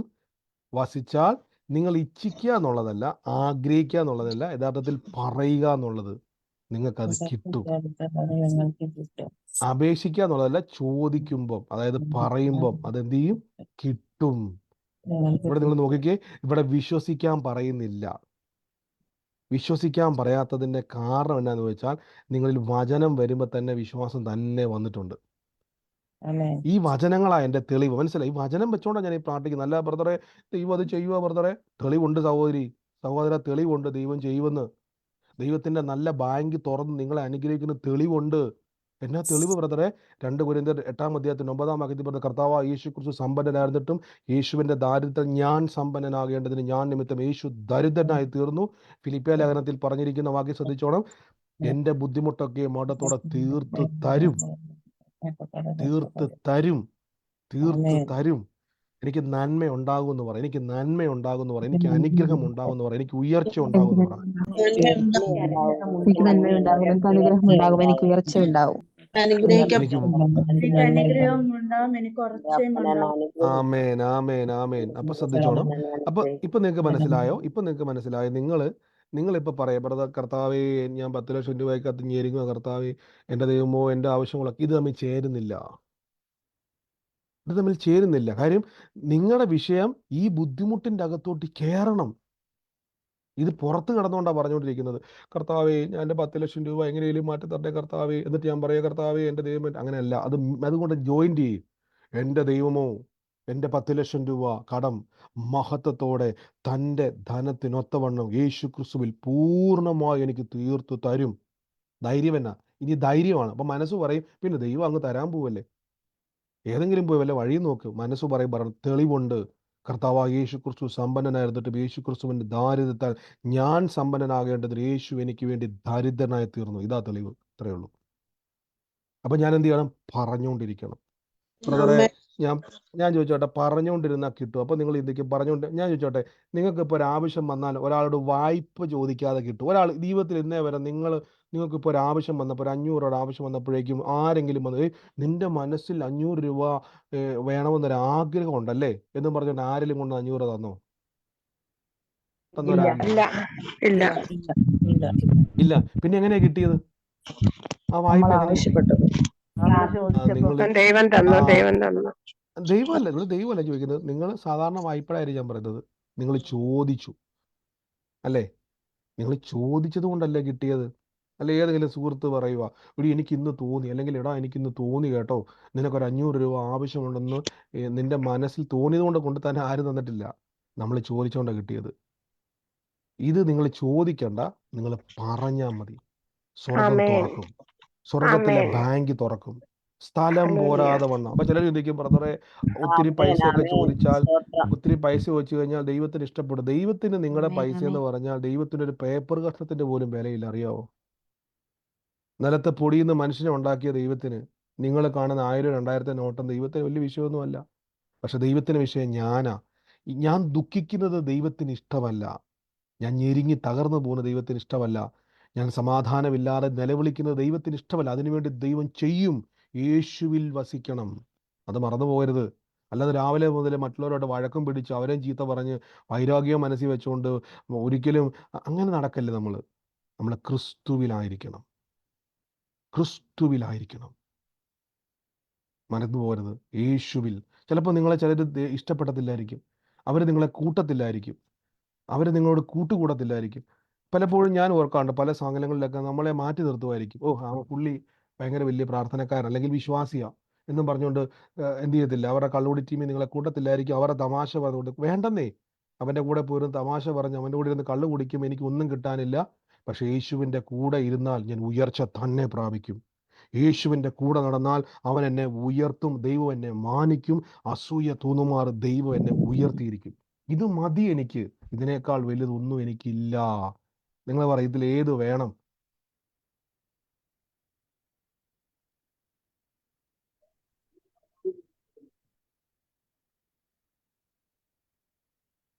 ഏത് വേണം? യേശുവിൻ്റെ കൂടെയുള്ള ജീവിതം വേണോ, ലോകപ്രകാരം വേണോ? യേശുവിന്റെ കൂടെയുള്ള ജീവിതം. യേശുവിന്റെ കൂടെയുള്ള ജീവിതം. ആമേൻ, ആമേൻ. അപ്പൊ ഇതേപോലെ തന്നെയാണ് നമ്മൾ ദൈവികമായ രോഗസൗഖ്യത്തിന് വേണ്ടി പ്രാർത്ഥിക്കുമ്പം എനിക്ക് രോഗം, അത് നമ്മൾ ഓൾറെഡി കഴിഞ്ഞ ദിവസം പറഞ്ഞായിരുന്നു. രോഗസൗഖ്യത്തിന് വേണ്ടിയുള്ള പ്രാർത്ഥന ഇന്നലെ പറഞ്ഞതുകൊണ്ട്, എങ്ങനെയാണ് രോഗത്തിന് വേണ്ടി പ്രാർത്ഥിക്കണം എന്നുള്ളത് പറഞ്ഞതുകൊണ്ട് ഇന്നത് പറയുന്നില്ല. യേശുവിൻ്റെ തിരുമുറിവ്, എനിക്ക് രോഗമെന്ന് പറയരുത്. യേശുവിൻ്റെ മുറിവിനാൽ എൻ്റെ രോഗം മാറിയിരിക്കുന്നു, ക്രൂശിൽ എനിക്ക് സൗഖ്യമായിരിക്കുന്നു എന്ന് പറഞ്ഞുകൊണ്ടിരുന്നാൽ മതി. ഈ കടഭാരം മാറുന്നതുപോലെ തന്നെ രോഗം മാറിയിരിക്കും. ഇവിടെ ഉറപ്പാ, യേശു ക്രൂശിൽ മരിച്ചതും മുറിവേറ്റതും ഒക്കെ എപ്പോഴും പറ, യേശുവിൻ്റെ മുറിവ് എൻ്റെ സൗഖ്യമാണെന്ന് പറ, യേശുവിൻ്റെ മുറിവ് എൻ്റെ ആരോഗ്യമാണെന്ന് പറ. എന്റെ മുറിവ് എന്റെ സൗഖ്യമാണ്. പറ, യേശുവിൻ്റെ മുറിവ് എനിക്ക് ആരോഗ്യമാണെന്ന് പറ. യേശുവിന്റെ മുറിവ് എനിക്ക് ആരോഗ്യമാണ്. മുറിവ് എന്റെ സൗഖ്യമായി. ആമേൻ. നമുക്ക് ഒരുമിച്ച് ഇന്ന് പ്രാർത്ഥിക്കാം. ഒരുമിച്ച് നമുക്ക് കർത്താവിൻ്റെ സന്നിധിയിൽ നമുക്ക് ചേർന്ന് നിൽക്കാം. അപ്പം നിങ്ങൾ മറക്കരുത്. അപ്പം എത്ര പേർക്ക് ഇത് മനസ്സിലായ? എല്ലാവർക്കും മനസ്സിലായെന്ന് തന്നെ വിശ്വസിച്ച കാര്യം പ്രത്യേകിച്ച് ചോദിക്കേണ്ട കാര്യമില്ല. ദൈവാത്മാവ് നിങ്ങളെ സഹായിക്കും. എനിക്ക് നിങ്ങളെ മനസ്സിലാക്കാനുള്ള കഴിവില്ല, പക്ഷെ പരിശുദ്ധാത്മാവ് നിങ്ങൾക്കത് മനസ്സിലാക്കി തരും. ആമേൻ. ഇനി എങ്ങനെയാ പ്രാർത്ഥിക്കേണ്ടത്? ഇനി കടഭാരം എങ്ങനെയാ പ്രാർത്ഥിക്കേണ്ടത്? ഈ വചനമൊക്കെ ഞാൻ അയച്ചു തന്നിട്ടുണ്ട്. നിങ്ങൾക്ക് അയച്ചു തന്ന വചനത്തിൻ്റെ അകത്ത് ഈ വാക്യമുണ്ട്, പല വാക്യങ്ങളുണ്ട്. ഇതെല്ലാം കൂട്ടത്തിൽ പറയുന്നല്ല കേട്ടോ. ഇപ്പൊ നിങ്ങൾ എല്ലാവരും പല വാക്യങ്ങൾ വിളിച്ചു പറഞ്ഞില്ല, അതും എല്ലാം കൂടെ പറയുന്ന നല്ലതാ. ഈ വചനം മാത്രമല്ല, അനുഗ്രഹത്തിന് ഒത്തിരി വചനങ്ങളുണ്ട്, അതും കൂടെ പറയുന്ന നല്ലതാ. എങ്ങനെയാ പറയുന്നത്? ഒരാളെന്ന് പറഞ്ഞു, എങ്ങനെയാ പറയുന്നത്? എന്റെ ദൈവമോ എന്റെ 10 ലക്ഷം രൂപ കടം മഹത്വത്തോടെ തന്റെ ധനത്തിനൊത്തവണ്ണം ക്രിസ്തു യേശുവിൽ പൂർണ്ണമായി തീർത്തു തരും. എന്നാ ഉറപ്പ്? ഉറപ്പെന്നാ? യേശു ക്രിസ്തു സമ്പന്നനായിരുന്നിട്ടും അവന്റെ ദാരിദ്ര്യത്താൽ സമ്പന്നനാകേണ്ടതിന്. ആമേൻ. ഇനി അടുത്തൊരു ചോദ്യം, ഏത് ബാങ്കിൽ നിന്നാ വരുന്നേ നന്മ?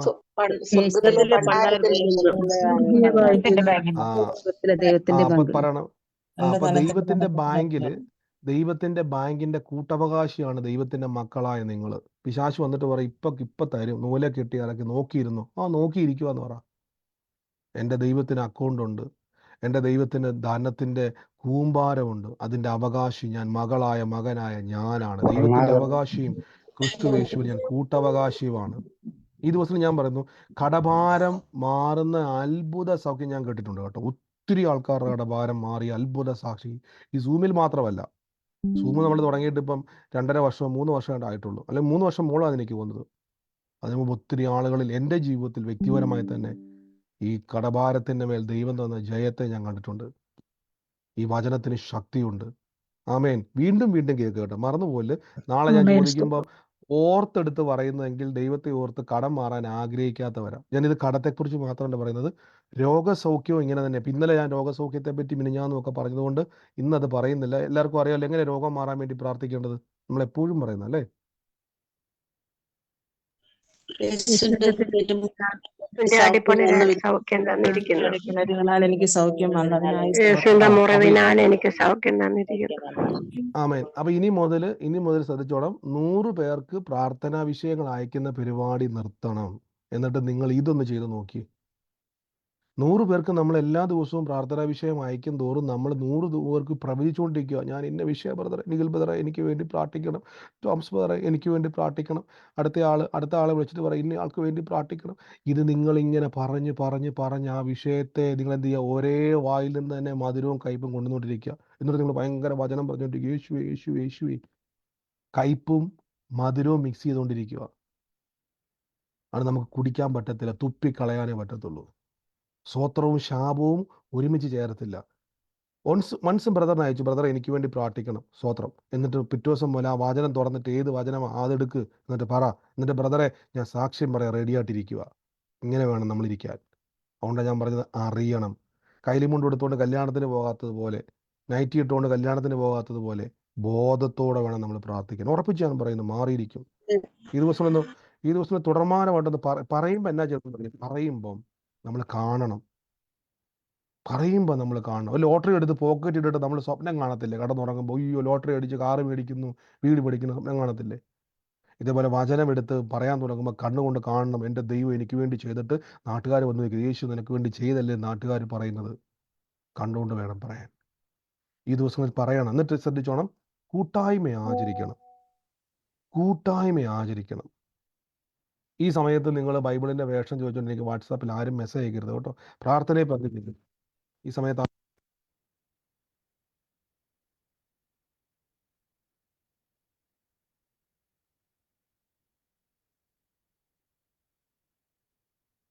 ഇപ്പം നിങ്ങൾ അതിൻ്റെ പുറകെ പോകരുത്.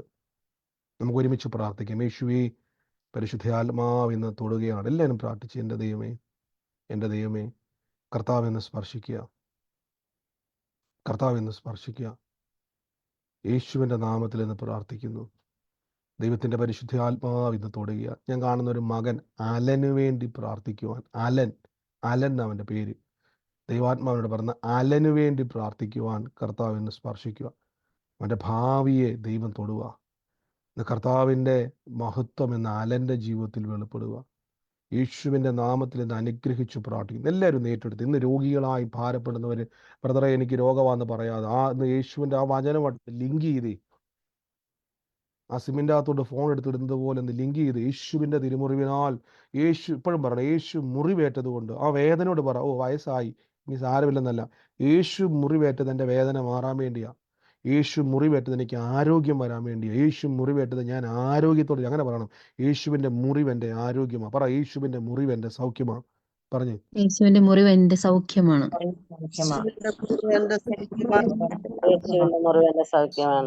യേശുവിന്റെ മുറിവ് എനിക്ക് ആരോഗ്യമാണ്. യേശുവിൻ്റെ മുറിവ് എൻ്റെ മനസ്സിന്റെ സമാധാനമാണ്. പറയണം, യേശുവിൻ്റെ കുരിശ് എനിക്ക് സമാധാനമാണ്. യേശുവിൻ്റെ കുരിശ് എനിക്ക് സന്തോഷം തരുന്നതാണ്. യേശുവിന്റെ കുരിശ് എനിക്ക് സന്തോഷം തരുന്നതാണ്. ആമേൻ. യേശുവിന്റെ നാമത്തിൽ താങ്ക് യു ഹോളി സ്പിരിറ്റ്. യേശുവിൻ്റെ നാമത്തിൽ പ്രാർത്ഥിക്കുന്നപ്പ, പരിശുദ്ധാത്മാവിൻ്റെ കൃപകൾക്കായി സ്തുതിക്കുന്നപ്പ, യേശുവിൻ്റെ നാമത്തിൽ ഒരുമിച്ചൊന്ന് പ്രാർത്ഥിച്ച് അനുഗ്രഹിക്കുന്നപ്പ, ദിവ്യ ആരോഗ്യം നിറയട്ടെ, ദീർഘായുസ് നിറയട്ടെ, ദിവ്യ ആരോഗ്യം ഉണ്ടാകട്ടെ. എല്ലാവരും പ്രാർത്ഥിച്ചു. ഇന്ന് ഞാൻ വാട്സാപ്പിൽ സാക്ഷ്യം പറഞ്ഞ സഹോദരി ഇരിക്കുന്നുണ്ടെന്ന് അറിയത്തില്ല. ദുബായിലുള്ള സഹോദരി വലിയൊരു വേദനയാൽ ഭാരപ്പെട്ടു. കഴിഞ്ഞ ദിവസം നമ്മുടെ യൂട്യൂബിൻ്റെ മെസ്സേജ് കേട്ടുകൊണ്ടിരുന്നപ്പം ആ വേദന കർത്താവ് എടുത്ത് മാറ്റിയെന്ന് സാക്ഷ്യം പറഞ്ഞ സഹോദരി യൂട്യൂബിലുണ്ടോ? യൂട്യൂബിൽ നിന്ന് എനിക്ക് വാട്സാപ്പിൽ അയച്ചതെന്നാണ്. ഇന്ന് സഹോദരി പ്രയർ, സിസ്റ്റർക്ക് എന്നാ സംഭവിച്ചത് സിസ്റ്റർ? എന്ന് ആദ്യമായിട്ടാണ് പ്രാർത്ഥന പങ്കുചേരുന്നത്? ആദ്യമായിട്ട് ഞാനിപ്പം സൂമിൽ വരുന്നത്. എനിക്ക് ഹസ്ബൻഡ് വിശ്വാസി അല്ലാത്തത് കൊണ്ട് എനിക്ക് ബുദ്ധിമുട്ടുണ്ടായിരുന്നു. അതുകൊണ്ട് ഞാൻ യൂട്യൂബിലൊക്കെ കേട്ടോണ്ടിരിക്കുന്നത്. അപ്പം എനിക്ക് 6 മാസമായിട്ട് എനിക്ക് ഞാൻ മുട്ടുകുത്തിയാ പ്രാർത്ഥിച്ചോണ്ടിരുന്നത്. ഇപ്പൊ 6 മാസമായിട്ട് എനിക്ക് മുട്ടുകുത്തി പ്രാർത്ഥിക്കാൻ പറ്റത്തില്ലായിരുന്നു. പിന്നെ ഞാൻ ഇന്നലെ പ്രാർത്ഥനയിൽ വചനം ഏറ്റു പറഞ്ഞ് ഇങ്ങനെ പ്രാർത്ഥിച്ചപ്പോൾ രാത്രിയായപ്പോൾ എനിക്ക് മുട്ടുകുത്തി പ്രാർത്ഥിക്കാൻ സാധിച്ചു. ഇപ്പോഴും അതിന്റെ കാലിന് സൗഖ്യമുണ്ട്. ആമേൻ. എല്ലാവരും പറഞ്ഞു 6 മാസമായിട്ട് അനുഭവിച്ച വേദനയാണ്. എനിക്ക് ഇന്നലെ വാട്സാപ്പിൽ ആമേൻ ആമേൻ ആമേൻ. ഞാൻ ലേറ്റ് ആയിട്ടാണ് കണ്ടത്. അപ്പൊ ഞാൻ സിസ്റ്ററോട് പറഞ്ഞായിരുന്നു, സിസ്റ്ററോട് ഞാൻ പറഞ്ഞായിരുന്നു വാട്സാപ്പിൽ ഞാൻ ലേറ്റ് ആയിട്ടാണ് കണ്ടത്. അപ്പം ഞാൻ പറഞ്ഞ സാക്ഷ്യം പറയും. എന്തിനാണ് സാക്ഷ്യം പറയുന്നത് വെച്ച് കഴിഞ്ഞാൽ ഇതേപോലെ 6 മാസമായിട്ട് സിസ്റ്റർ മുട്ടുവേദനയാൽ ഭാരപ്പെടുമായിരുന്നു. ഒന്നാലോചിക്കുക, വേദനയാൽ ഭാരപ്പെടുമായിരുന്നു. പക്ഷേ വചനം പറഞ്ഞ് പ്രാർത്ഥിച്ചപ്പോൾ ആ വേദന അപ്രതീക്ഷമായിപ്പോയി. ഇത് കേൾക്കുന്നവരോട് ഞാൻ പറഞ്ഞു, നിങ്ങളെ വേദനയെ മാറാൻ വേണ്ടി ഈ സാക്ഷ്യം കേൾപ്പിക്കുന്നു. ഒരു സാക്ഷി മറ്റൊരു സാക്ഷിയെ ഉളവാക്കുന്നു ബൈബിൾ പറയുന്നു. ഒരു സാക്ഷ്യം പോലും പറയാതിരിക്കരുത് എന്ന് കർത്താവ് പ്രിയമാണ് പറഞ്ഞ പോലെ 6 മാസമായിട്ടുള്ള വേദനയായിരുന്നു യേശു തൊട്ട് സൗഖ്യമാക്കിയത്. നന്ദി കർത്താവേ. എല്ലാവരും പ്രാർത്ഥിച്ചു ഈ സൗഖ്യത്തിൽ നിന്നുകൊണ്ട് നമുക്ക് പാടി, കർത്താവ് ഇന്ന് നിങ്ങളുടെ വേദനകളെ മാറ്റും. പറ, വേദനയോട് എനിക്ക് ചുമക്കാൻ പറ്റത്തില്ലെന്ന് പറയണം. എൻ്റെ യേശു ചുമന്നതാ, അങ്ങനെ പറയണം. അങ്ങനെ എല്ലാവരും പ്രാർത്ഥിച്ചു. മ്യൂട്ട് മാറ്റണ്ട, ആരും മൈക്ക് മ്യൂട്ട് മാറ്റണ്ട. എന്നെ കേൾക്കുന്നവർ വിളിച്ച് പറഞ്ഞുകൊണ്ട് എൻ്റെ ഈ രോഗം, അത് പ്രഷറോ ഷുഗറോ ട്യൂമറോ ക്യാൻസറോ എന്തുമായിക്കോട്ടെ പറയണം. നിങ്ങൾ മ്യൂട്ട് മാറ്റണ്ട. എന്തുകൊണ്ടാണ് മ്യൂട്ട് മാറ്റുന്നത് പറഞ്ഞാൽ നിങ്ങൾക്ക് വ്യക്തിപരമായിട്ടുള്ള പല ബുദ്ധിമുട്ടുകളും കാണും, ശാരീരികമായിട്ടുള്ള അസ്വസ്ഥതകൾ. അതൊക്കെ നിങ്ങൾ ചിലപ്പോൾ മ്യൂട്ട് മാറ്റിയാൽ പബ്ലിക്കായിട്ട് എല്ലാവരും കേൾക്കും. അതുകൊണ്ട് നിങ്ങൾ എന്ത് ചെയ്യരുത്, നിങ്ങളുടെ ആ സ്ഥലത്തിരുന്നുകൊണ്ട് പറയണം. യാത്രയിലാണെങ്കിൽ മനസ്സിൽ പറഞ്ഞാൽ അത് ചുറ്റുവട്ടത്ത് ആളുണ്ടെങ്കിൽ, കർത്താവ് ഞാൻ ഇന്ന് അനുഭവിക്കുന്ന ഈ വേദന യേശു വഹിച്ചത് കൊണ്ട് ഞാൻ ചുമക്കണ്ട. യേശു ചുമന്നതാണ്, യേശു വഹിച്ചതാണ്. യേശുവിൻ്റെ മുറിവ് എൻ്റെ ആരോഗ്യമാണ്, യേശുവിൻ്റെ മുറിവ് എൻ്റെ സൗഖ്യമാണ്, യേശുവിൻ്റെ മുറിവ്. ഇത് പറഞ്ഞുകൊണ്ടിരിക്കുമ്പം ഇന്ന് കേട്ട സാക്ഷ്യം പോലെ വേദനകൾ വിട്ടുമാറുകയാണ്, രോഗങ്ങൾ വിട്ടുമാറി, ക്യാൻസറുകൾ സൗഖ്യമാകുകയാണ്, ട്യൂമറുകൾ. നമ്മൾ അത്ഭുതം കേൾക്കാൻ പോവുക. മരിച്ചവൻ ഉയർത്തെഴുന്നേൽക്കുവാൻ തക്കവണ്ണം യേശുവിൻ്റെ നാമത്തിന് ശക്തിയുണ്ട്. യേശുവിൻ്റെ നാമത്തിൽ എന്നെ കേൾക്കുന്ന ആരോ ഒരാൾ ഒരു ഭവനത്തിൽ വാക്കിംഗ് സ്റ്റിക്ക് ഉപയോഗിച്ച് നടക്കുന്ന ഒരു വ്യക്തിയാണ്. യേശുവിൻ്റെ നാമത്തിൽ അതുകൊണ്ട് ഒരു കാലിൽ സ്വാധീനം കുറഞ്ഞിരിക്കുക. ആ വ്യക്തിയോട് കർത്താവ് പറഞ്ഞ് ചാടി എണീറ്റോണം, യേശു വില കൊടുത്തതാ. യേശുവിൻ്റെ നാമത്തിൽ അങ്ങയുടെ മുറിവിനാൽ ഇന്ന് സൗഖ്യമുണ്ട്. ഹാർട്ട് ബീറ്റുമായിട്ട് ബന്ധപ്പെട്ട് ഇടയ്ക്കിടയ്ക്ക് വല്ലാതെ ഹാർട്ട് ബീറ്റ് ഇങ്ങനെ വർദ്ധിച്ചു വന്നിട്ട് അതൊരു കുഴപ്പം തന്നെയാണ്. ഡോക്ടർ നോക്കിയിട്ട് പറഞ്ഞത് എന്തോ ഒരു കുഴപ്പമാണ്, അത് വലിയൊരു വിഷയമാണ്, അതിന് ട്രീറ്റ്മെൻറ്റ് ഇനി ഒന്നും ചെയ്യാനില്ല. ഭയപ്പെട്ടിരിക്കുന്ന ഒരു വ്യക്തിയെ കർത്താവ് ഇന്ന് സ്പർശിക്കുക. ഇപ്പോൾ ഈ നിമിഷം തന്നെ യേശുവിൻ്റെ നാമത്തിൽ അത് പുതിയതുണ്ടായി വരട്ടെ, പുതുക്കം പ്രാപിക്കട്ടെ, റീസ്റ്റോർ ആകട്ടെ. അനുഗ്രഹിച്ച് പ്രാർത്ഥിക്കുന്നു യേശുവിൻ്റെ നാമത്തിൽ. യേശുവിൻ്റെ നാമത്തിൽ അത്ഭുത സൗഖ്യം നടന്നുകൊണ്ടിരിക്കുക. രക്തത്തിൻ്റെ മേൽ കൗണ്ടുകൾ നോർമൽ ആയിക്കൊണ്ടിരിക്കുക. യേശുവിൻ്റെ നാമത്തിൽ പ്രാർത്ഥിക്കുന്നു. ദിവ്യ ആരോഗ്യം, അതിൽ കുറഞ്ഞൊരു കാര്യം പിടിക്കരുത്. ആരോഗ്യം എൻ്റെ അവകാശമാണ്. യേശു മുറിവേറ്റില്ലായിരുന്നെങ്കിൽ ഞാൻ രോഗിയാണ്, യേശു മുറിവേറ്റില്ലായിരുന്നെങ്കിൽ ഞാൻ വേദനയിലാണ്, യേശു മുറിവേറ്റില്ലായിരുന്നെങ്കിൽ ഞാൻ രോഗം ശീലിച്ചവനാണ്. പക്ഷേ യേശു മുറിവേറ്റത് കൊണ്ട്, യേശു ദരിദ്രനായതുകൊണ്ട്, യേശു എനിക്ക് വേണ്ടി വചനം പറഞ്ഞ അവൻ വ്യസനപാത്രമായതുകൊണ്ട്, യേശു എൻ്റെ സമാധാനത്തിന് വേണ്ടിയുള്ള ശിക്ഷ അനുഭവിച്ചതുകൊണ്ട്, ഇത് കർത്താവിലുള്ള സന്തോഷവും സമാധാനവും സൗഖ്യവും ഉയർച്ചയും നന്മയും എൻ്റെ അവകാശമാണ്. ദൈവം എനിക്ക് വേണ്ടി വില കൊടുത്തത് കൊണ്ട് ഇപ്പോൾ റിലീസ് ചെയ്ത് പ്രാർത്ഥിക്കുന്നു. കർത്താവെ അനുഗ്രഹിക്കുന്നു, സൗഖ്യമാക്കുന്നു, അത്ഭുതമാക്കുന്നു. യേശുവിൻ്റെ അധികാരമുള്ള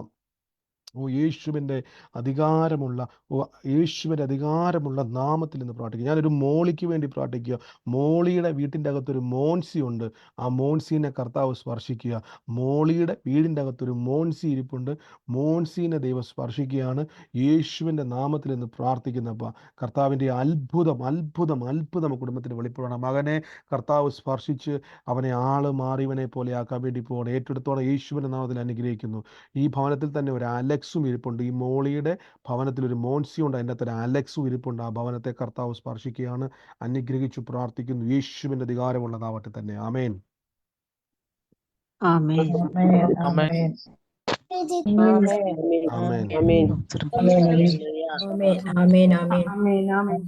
ആമേൻ. ബ്രദറെ, വചനത്തിൽ പറഞ്ഞു. വാക്കിംഗ് സ്റ്റിക്കും കൊണ്ട് നടക്കുന്നത് ഞാനാണ് ബ്രദറെ. 3 മാസമായി എനിക്കൊരു ലിഗ്മെന്റ് ഇഞ്ചുറി വന്നാണേ. ഞാൻ അത് ഏറ്റെടുത്തോ യേശുവിൻ്റെ നാമത്തിൽ പറഞ്ഞോളാം. ഞാൻ ഇനി ഒരു വാക്കിംഗ് സ്റ്റിക്കും ഇല്ലാതെ നടന്നും തുള്ളിയും യേശുവിനെ പറയാൻ റെഡിയാണ് പറഞ്ഞോണം. എൻ്റെ കർത്താവിനോട് പറഞ്ഞതാണ്, ആ കാലുകളുടെ മേൽ ബലം വ്യാപരിക്കാൻ പോവാണ്. ജീവിതകാലം മുഴുവൻ വാക്കിംഗ് സ്റ്റിക്കുമായിട്ട് നടക്കാനല്ല യേശു മുറിവേറ്റത് കേട്ടോ. യേശു അടി കൊണ്ടത് ഞാൻ ജീവനുള്ള ദൈവത്തെ തുള്ളിച്ചാടി ആരാധിക്കാനാണ്. അതുകൊണ്ട് ഇന്ന് മുതൽ പറഞ്ഞോണം, ഞാൻ നടക്കും, ഞാൻ തുള്ളും, ഞാൻ ചാടി തുള്ളി ദൈവത്തെ ആരാധിക്കും എന്ന് പറഞ്ഞു. അതിൽ കുറഞ്ഞൊന്നും പിടിച്ചേക്കല്ലേ. ആമേൻ. അത് സൗഖ്യം നടന്നു കഴിഞ്ഞു കേട്ടോ.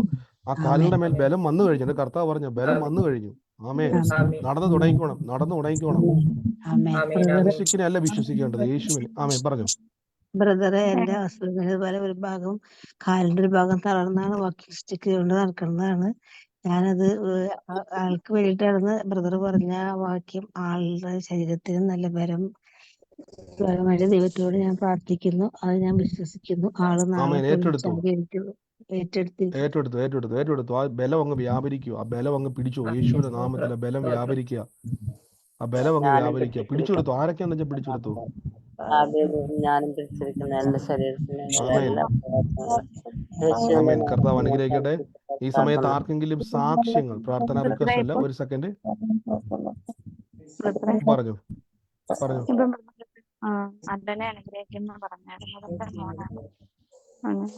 കേട്ടില്ല.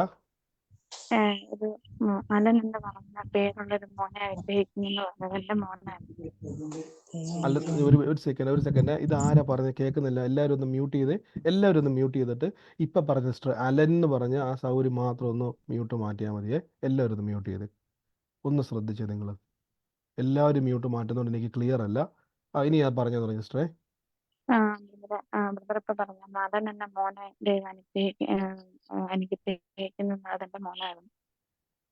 ആമേൻ. കർത്താവ് അവനെ ആള് മാറിയവനെ പോലെ ആക്കാൻ പോവാന്നാ പറഞ്ഞ സിസ്റ്ററെ.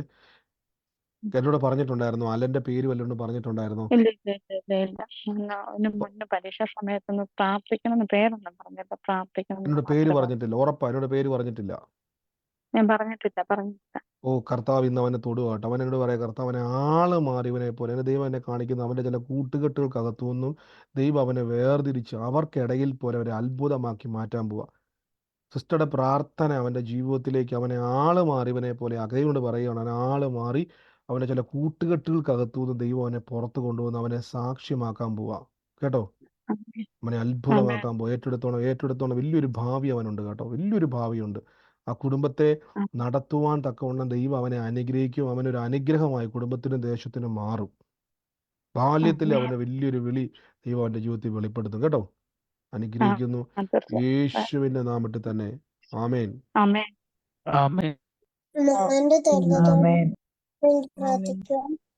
ബ്രദറെ, ആമേൻ. പറഞ്ഞു. സാക്ഷ്യല്ല, എന്റെ മോന്റെ വിവാഹമാണ് മറ്റന്നാൾ. വേണ്ടിക്കും പ്രാർത്ഥിക്കും. കേട്ടില്ല സിസ്റ്ററെ. മകന്റെ വിവാഹമാണ് മറ്റന്നാൾ. മകന് വേണ്ടിയിട്ടൊന്ന് പ്രാർത്ഥിക്കണം.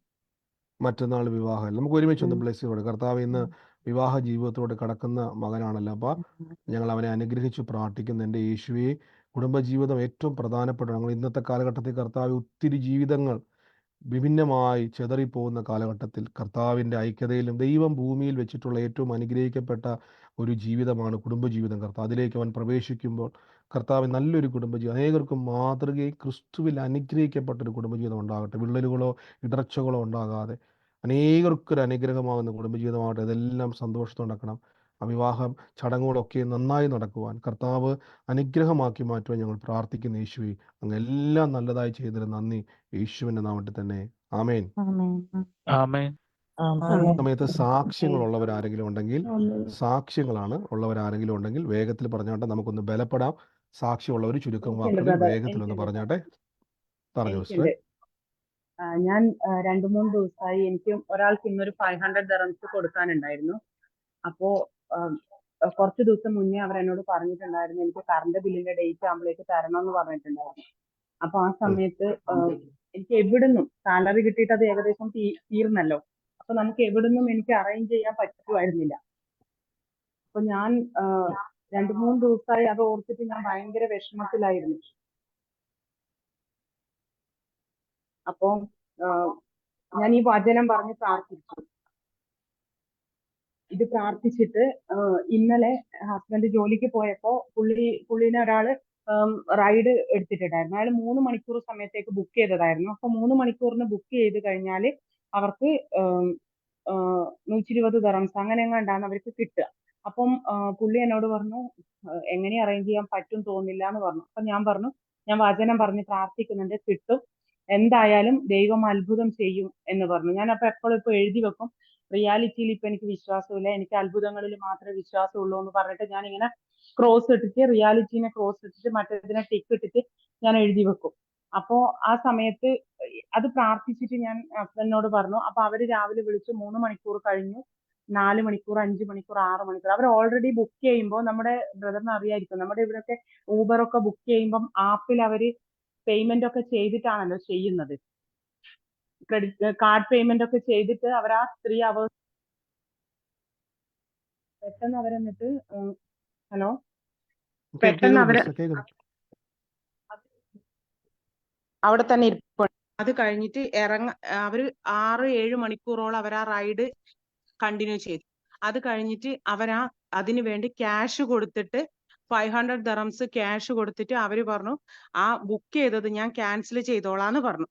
എന്നിട്ട് ഹസ്ബൻഡ് അത് അവരെ ഓഫീസിൽ വിളിച്ചിട്ട് ഹസ്ബൻഡ് പറഞ്ഞു ഇങ്ങനെ അവര് തന്നിട്ടുണ്ടെന്ന് പറഞ്ഞപ്പോ ഓഫീസിൽ നിന്ന് അവര് പറഞ്ഞു ആ ക്യാഷ് നിന്റെ കയ്യിൽ വെച്ചോ, കുഴപ്പമില്ല, സാലറി കിട്ടുമ്പോൾ അത് അതിൽ റെഡ്യൂസ് ചെയ്തിട്ട് എടുക്കാം എന്ന് പറഞ്ഞിട്ട് അങ്ങനെ പറഞ്ഞു ഓഫീസിൽ നിന്ന്. ഇന്നലെ അതൊരു അത്ഭുതമായിരുന്നു. കാരണം എന്ന് വെച്ചാൽ നമ്മൾക്ക് ഒരു സാധ്യതയില്ലാത്ത ഒരു സ്ഥലത്താണ് ഇന്നലെ ആ 500 dirhams പുള്ളിയുടെ കയ്യിൽ കിട്ടിയത്. ഇന്ന് രാവിലെ ഞാൻ ആൾക്ക് ആ ക്യാഷ് ഞാൻ കൊടുത്തു. പക്ഷെ അതൊരു അത്ഭുത ഇതായിരുന്നു. ഞാൻ അത്ഭുതം ചെയ്യുമെന്ന് പറഞ്ഞ് ആ വചനം പറഞ്ഞ് ഞാൻ പ്രാർത്ഥിച്ചിട്ട് ഹസ്ബൻഡിനോട് ഞാൻ അത് തന്നെ, പുള്ളി എന്നെ 2-3 പ്രാവശ്യം എന്നെ വിളിച്ചോണ്ടിരിക്കുവായിരുന്നു, ഒരു വഴിയില്ലല്ലോ. ഞാൻ പറഞ്ഞു നിങ്ങൾ ഡ്യൂട്ടി കഴിഞ്ഞ് വരുമ്പോഴേക്ക് ഒരു വഴി എന്തായാലും കിട്ടുമെന്ന് പറഞ്ഞു. വന്നു കഴിഞ്ഞപ്പോ പുള്ളി ഇങ്ങനെ വന്നിട്ട് പറഞ്ഞു ഒരു വഴിയും ആയിട്ടില്ല എന്ന് പറഞ്ഞു. അത് പറഞ്ഞു കഴിഞ്ഞപ്പോ മോള് പറയാ അമ്മയുടെ പ്രാർത്ഥന ദൈവം കേട്ടിട്ടുണ്ടാവും, അച്ഛനൊരു വഴി തെളിഞ്ഞിട്ടുണ്ടാവും എന്ന് പറഞ്ഞു. അവള് വന്നപ്പോ തന്നെ പേഴ്സ് തുറന്ന് നോക്കിയപ്പോ അതിനകത്തിരിക്കുന്ന പൈസ. അപ്പൊ മോള് പറഞ്ഞു അച്ഛൻ ഇന്ന് രാവിലെ തൊട്ട് ഈ സമയം വരെ അമ്മയുടെ വായിൽ ഒറ്റ ഇതേ ഉണ്ടായിരുന്നുള്ളൂ, എന്റെ ദൈവം ഇന്നത്തെ ദിവസം എന്നെ വിഷമിപ്പിക്കൂല, എനിക്ക് അത്ഭുതം ചെയ്യും എന്ന് പറഞ്ഞു. അത്രയും ഉറപ്പായിരുന്നു. ദൈവത്തിന് നന്ദി. ആമേൻ ആമേൻ. പ്രിയ സിസ്റ്റർ പറഞ്ഞപ്പോൾ നിങ്ങൾ ശ്രദ്ധിച്ചോന്ന് അറിയത്തില്ല, ഒരു കാര്യം സിസ്റ്റർ പറഞ്ഞു, റിയാലിറ്റീനെ ഞാൻ വിശ്വസിക്കുന്നില്ല. ശ്രദ്ധിച്ചോ, റിയാലിറ്റീനെ ഞാൻ വിശ്വസിക്കുന്നില്ല. റിയാലിറ്റി എന്ന് പറഞ്ഞാൽ അവർ ബുക്ക് ചെയ്തു, 1 മണിക്കൂറത്തെ ഓട്ടോ ഉള്ളൂ. ശ്രദ്ധിച്ചോണം, 1 മണിക്കൂറത്തെ 1.5 മണിക്കൂറത്തെ ഓട്ടോ ഉള്ളൂ, അല്ലെങ്കിൽ 3 മണിക്കൂർ ഓട്ടോ ഉള്ളൂ, അതിന് ഇത്ര പേയ്മെന്റേ ഉള്ളൂ. റിയാലിറ്റി നോക്കിയാൽ ഇനി കിട്ടാൻ സാധ്യതയില്ല. പക്ഷെ യേശുവിലുള്ള സാധ്യതയിൽ വിശ്വസിച്ചു, റിയാലിറ്റീനെ ബ്രേക്ക് ചെയ്തു. യേശു എന്ത് ചെയ്തു?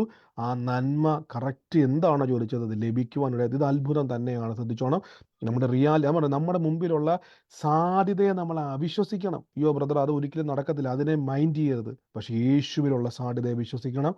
ആ വലിയ സാക്ഷ്യത്തിന് നന്ദി. സാമ്പത്തിക ഇനി കർത്താവ് ഫിനാൻഷ്യൽ ബ്രേക്ക് ത്രൂ ആ രാജ്യത്തുണ്ടാകട്ടെ. ഞങ്ങൾ പ്രാർത്ഥിക്കുന്ന ബിസിനസ്സുകൾ ഉണ്ടാകട്ടെ, നന്മകൾ ഉണ്ടാകട്ടെ. അനുഗ്രഹിച്ച് പ്രാർത്ഥിക്കുന്നു, പ്രവചിച്ച് കൽപ്പിക്കുന്നപ്പ യേശുവിന്റെ നാമത്തിൽ തന്നെ ആമേൻ. ഒരു കാര്യം കൂടി ഉണ്ട്. ബ്രദർ നേരത്തെ പറഞ്ഞില്ലേ നമുക്ക് എയർപോർട്ടിൽ നിന്ന് ബോംബ് എന്ന് പറയുന്ന ഒരു വാക്ക് ഉപയോഗിക്കാൻ പറ്റില്ല എന്ന് നേരത്തെ പറഞ്ഞില്ലേ, അതുപോലെ എനിക്കൊരു സംഭവം ഉണ്ടായിരുന്നു. ഞാൻ മോൻ കുഞ്ഞായിരുന്നപ്പോ 6 months ആയിരുന്നപ്പോ ഇവിടുന്ന് അങ്ങോട്ട് പോയപ്പോ എനിക്കൊരു കുഴപ്പമില്ലായിരുന്നു. അവിടുന്ന് ഞാൻ ഇങ്ങോട്ടേക്ക് വരുമ്പോ അവിടെ എന്തോ എയർപോർട്ടിൽ ചെക്ക് ചെയ്തപ്പോ മോന്റെ പേര് കാണുന്നില്ലെന്നൊക്കെ പറഞ്ഞ് അവര് കുറച്ച് ഭയങ്കര ചെക്കിങ്ങും കാര്യങ്ങളൊക്കെ നടത്തുമായിരുന്നു. അപ്പൊ എനിക്ക് ഈ കുഞ്ഞിനെ കയ്യിലെടുത്തിട്ട് ബാഗും എല്ലാം കൂടി പിടിച്ചിട്ട്, അപ്പൊ എന്റെ കൂടെ ഒരാള്, എന്റെ പിന്നിൽ നിൽക്കുന്ന ആള് പറഞ്ഞു അയാൾക്ക് ലഗേജ് ഒന്നുമില്ല, എന്റെ ബാഗ് അയാൾ പിടിച്ചോളാന്ന് പറഞ്ഞിട്ട് അയാൾ എന്റെ കൂടെ വന്ന് ഞാൻ ഉള്ളില് കുറച്ച് അതൊക്കെ ക്ലിയർ ചെയ്ത് ഞാൻ ഉള്ളിലേക്ക് കയറിപ്പോയി. ഓൾറെഡി 1/4 മണിക്കൂർ പുറത്ത് തന്നെ വെയിറ്റ് ചെയ്യിപ്പിച്ചിട്ടാണ് ഞാൻ ഉള്ളിലോട്ട് കയറിപ്പോയത്. കാരണം 6 മാസമുള്ള കുഞ്ഞാകുമ്പോൾ നമുക്ക് ഒരു സഹായത്തിനോ അല്ലെങ്കിൽ എവിടെ ഒന്ന് ഇരുത്താനോ കിടത്താനോ ഒന്നും പറ്റില്ലല്ലോ. അപ്പൊ അതിനെയും കൈ പിടിച്ചുകൊണ്ടാണ് കുഞ്ഞിന്റെ സാധനങ്ങളും എല്ലായിട്ട് ഞാൻ ഉള്ളിലേക്ക് പോകുന്നത്. അപ്പൊ എന്റെ ബാഗിനകത്ത് എനിക്ക് തിരിച്ച് ദുബായിൽ എന്റെ മോളും ഹസ്ബൻഡും അമ്മയും ദുബായിലുണ്ട്. അപ്പൊ ഞാൻ ഒറ്റയ്ക്കേ നാട്ടിൽ നിന്ന് വരുന്നുള്ളൂ. അപ്പൊ എന്റെ കൂടെ വന്ന ആളാണ് എന്റെ ലഗേജ് പിടിച്ചിട്ട് ഉള്ളിലെത്തിയിട്ട് അവിടെ ചെക്ക് ചെയ്യുന്ന സ്ഥലത്ത് അത് ലഗേജ് ഇട്ടു. ലഗേജ് മീൻസ് ഹാൻഡ് ബാഗിലെ ഒരു ഹാൻഡ് ബാഗ് 7 കിലോയുടെ അത് ഉള്ളിലിട്ടു. അപ്പം പുറത്ത് ലഗേജ് കൂടുതലായ കാരണം ഞാൻ പുട്ടുപൊടി എടുത്തിട്ട് അതിനകത്ത് വെച്ചിട്ടുണ്ടായിരുന്നു. അപ്പൊ നമ്മൾ വീട്ടിലുണ്ടാക്കിയ സാധനം ആയതുകൊണ്ട് അത് ഞാൻ തിരിച്ചു കൊണ്ടുപോരുമ്പോൾ ഉള്ളിലെത്തിയിട്ട് അവർ ആ പുട്ടുപൊടി കണ്ടപ്പോൾ അവർക്ക് ശരിക്കും മനസ്സിലാവാതെ, മാംഗ്ലൂർ എയർപോർട്ടായിരുന്നു, അവർക്ക് മനസ്സിലാവാതെ അവരതിനെ മാർക്ക് ഇട്ടിട്ട് ഇതാക്കി. അപ്പൊ അവര് പറഞ്ഞു ഈ ബാഗിന്റെ ആള് മാറി നിൽക്കെന്ന് പറഞ്ഞപ്പോ എന്റെ അല്ലേ ബാഗ്. അപ്പൊ ഞാൻ മാറി നിന്ന് ഞാൻ അത് നോക്കുമ്പോ കുറെ സമയമായിട്ട് ഇവരാ കവർ എടുത്തിട്ട് എന്തൊക്കെയോ കളിക്കുന്നുണ്ടായിരുന്നു. അപ്പൊ ഞാൻ എന്റെ കൂടെ നിന്ന് അയാളോട് ഞാൻ പറഞ്ഞു ഇവരുടെ കളി കണ്ട ഇത് വല്ല ബ്രൗൺ ഷുഗർ ആയിട്ടാന്ന് തോന്നും, ഇതൊരു പുട്ടുപൊടിയല്ലേ എന്ന് ഞാൻ പറഞ്ഞു. അപ്പൊ മാംഗ്ലൂരുകാർക്ക് അത് മനസ്സിലായില്ലെന്ന് തോന്നുന്നു. ബ്രൗൺ ഷുഗർ എന്നല്ലേ കേട്ടുള്ളൂ. ഇവര് പിന്നെ എന്നെ വിടുന്നില്ല ഉള്ളിലോട്ട്. ഞാൻ അവിടെ നിന്ന് എനിക്കാകെ വായിന്ന് വീണും പോയി. അപ്പൊ എന്നോട് അയാള് പറഞ്ഞു ചേച്ചി മിണ്ടാതിരിക്കുക, അങ്ങനെയുള്ള വാക്കുകളൊന്നും ഇവിടെ ഉപയോഗിക്കാൻ പാടില്ല. എനിക്ക് ഇതുവരെ അങ്ങനെ ഒരു അവസ്ഥ, ഞാൻ വർഷങ്ങളായിട്ട് പോകുകയും വരികയും ചെയ്യുന്ന 18 വർഷത്തോളമായി നമ്മൾ ഇവിടെ. അപ്പൊ എനിക്ക് അങ്ങനെ ഒരു അവസ്ഥ ഉണ്ടായിട്ടേ ഇല്ലല്ലോ. അപ്പൊ ഞാൻ പെട്ടെന്ന് ആ വാക്ക് ഉപയോഗിച്ചപ്പോ എല്ലാവരും കൂടെ ഓടി വന്ന് ഒരു 3, 5, 6 പേര് വന്ന് അവർ ഫുൾ ഇങ്ങനെ മിലിറ്ററിയിലൊക്കെ നിൽക്കുന്ന പോലെ എന്റെ മുന്നിൽ അങ്ങ് നിന്നിട്ട് എന്റെ ബാഗ് ഫുൾ തുറന്ന് അവരാ പുട്ടുപൊടി എടുത്ത് പുറത്തിട്ട് പാക്കറ്റ് പൊട്ടിച്ച് എന്തൊക്കെയോ അവിടെ കളിച്ചു കൂട്ടുക.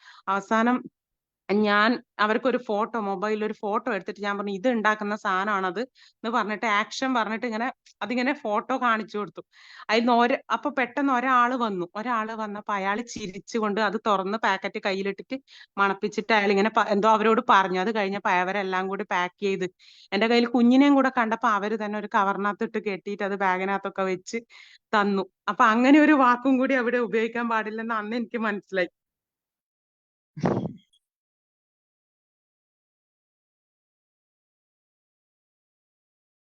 സിസ്റ്റർ പറഞ്ഞു കേട്ടതുപോലെ നമ്മൾ ചില വാക്കുകൾ ചില സ്ഥലങ്ങളിൽ ഉപയോഗിക്കാൻ പാടില്ലാത്തതുപോലെ കർത്താവിൻ്റെ വചനം പറയുന്ന വ്യക്തികൾ അതിന് വിപരീതമായി നിങ്ങൾ പറഞ്ഞാൽ നമുക്ക് ഫലം ഉണ്ടാകത്തില്ല. എന്നിപ്പോൾ കേട്ടതുപോലെ തന്നെ ചില വാക്കുകൾ നമ്മളെ അനുഗ്രഹത്തിലല്ല ദോഷത്തിലേക്ക് കൊണ്ടുപോകുന്നത് പോലെ കർത്താവിൻ്റെ വചനം പറയുന്ന വ്യക്തി ഫോക്കസ് ചെയ്യുക. അതിന് വിരോധമായിട്ട് പറഞ്ഞാൽ അത് ഏറ്റുപറഞ്ഞ് ക്യാൻസൽ ചെയ്യുക, മുന്നോട്ട് വചനം പറഞ്ഞു പോവുക. ഉറപ്പിച്ച് റിസൾട്ട് നിങ്ങൾക്ക് അനുകൂലമായിരിക്കും. കർത്താവ് നന്ദി. കർത്താവെ ഓർമ്മപ്പെടുത്തലും സാക്ഷികൾക്ക് നന്ദി. യേശുവിൻ്റെ നാമത്തിൽ തന്നെ ആമേൻ. മറ്റാരെങ്കിലും സാക്ഷ്യമുണ്ടോ? ബ്രദറെ, പറഞ്ഞു. ഇന്ന് രാവിലെ എഴുന്നേറ്റപ്പോൾ മുതൽ രാവിലെ ഭയങ്കര ദേഹം വേദനയായിരുന്നു. ഒട്ടും നിൽക്കാനും ഇരിക്കാനും ഒന്നും വയ്യായിരുന്നു. പ്രാർത്ഥനയിൽ പാസ്റ്റർ പ്രാർത്ഥിച്ചുകൊണ്ടിരുന്നപ്പം ഭയങ്കര ഒരു ഇലക്ട്രിക് ഷോക്ക് എൻ്റെ ശരീരത്തിൽ കൂടെ പോയി. ഇപ്പൊ പരിപൂർണ സൗഖ്യമായി. ആമേൻ. നന്ദി കർത്താവേ. അവർ പറഞ്ഞ പോലെ തന്നെ ശാരീരികമായിട്ട് വലിയ ബുദ്ധിമുട്ടായിരുന്നു. എന്നാൽ പ്രാർത്ഥനയിൽ കർത്താവ് തൊട്ടു. ആൻറ്റി പറഞ്ഞ പോലെ തന്നെ വലിയ ഇലക്ട്രിക് ഷോക്ക് വരുന്നത് പോലെ ശരീരത്തിൽ വന്നു. കർത്താവ് പൂർണ്ണ സൗഖ്യം എന്ന് പറഞ്ഞു. കർത്താവ് അങ്ങ് തൊട്ടതിന് നന്ദി, സൗഖ്യമാക്കിയതിന് നന്ദി. യേശുവിൻ്റെ നാമത്തിൽ തന്നെ ആമേൻ.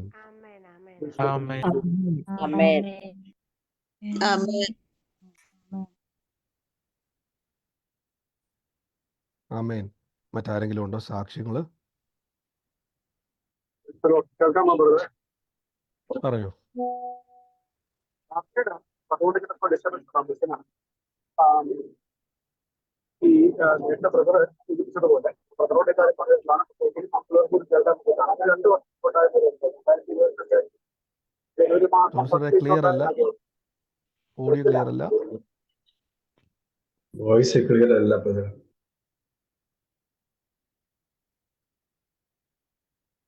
കേൾക്കാമോ?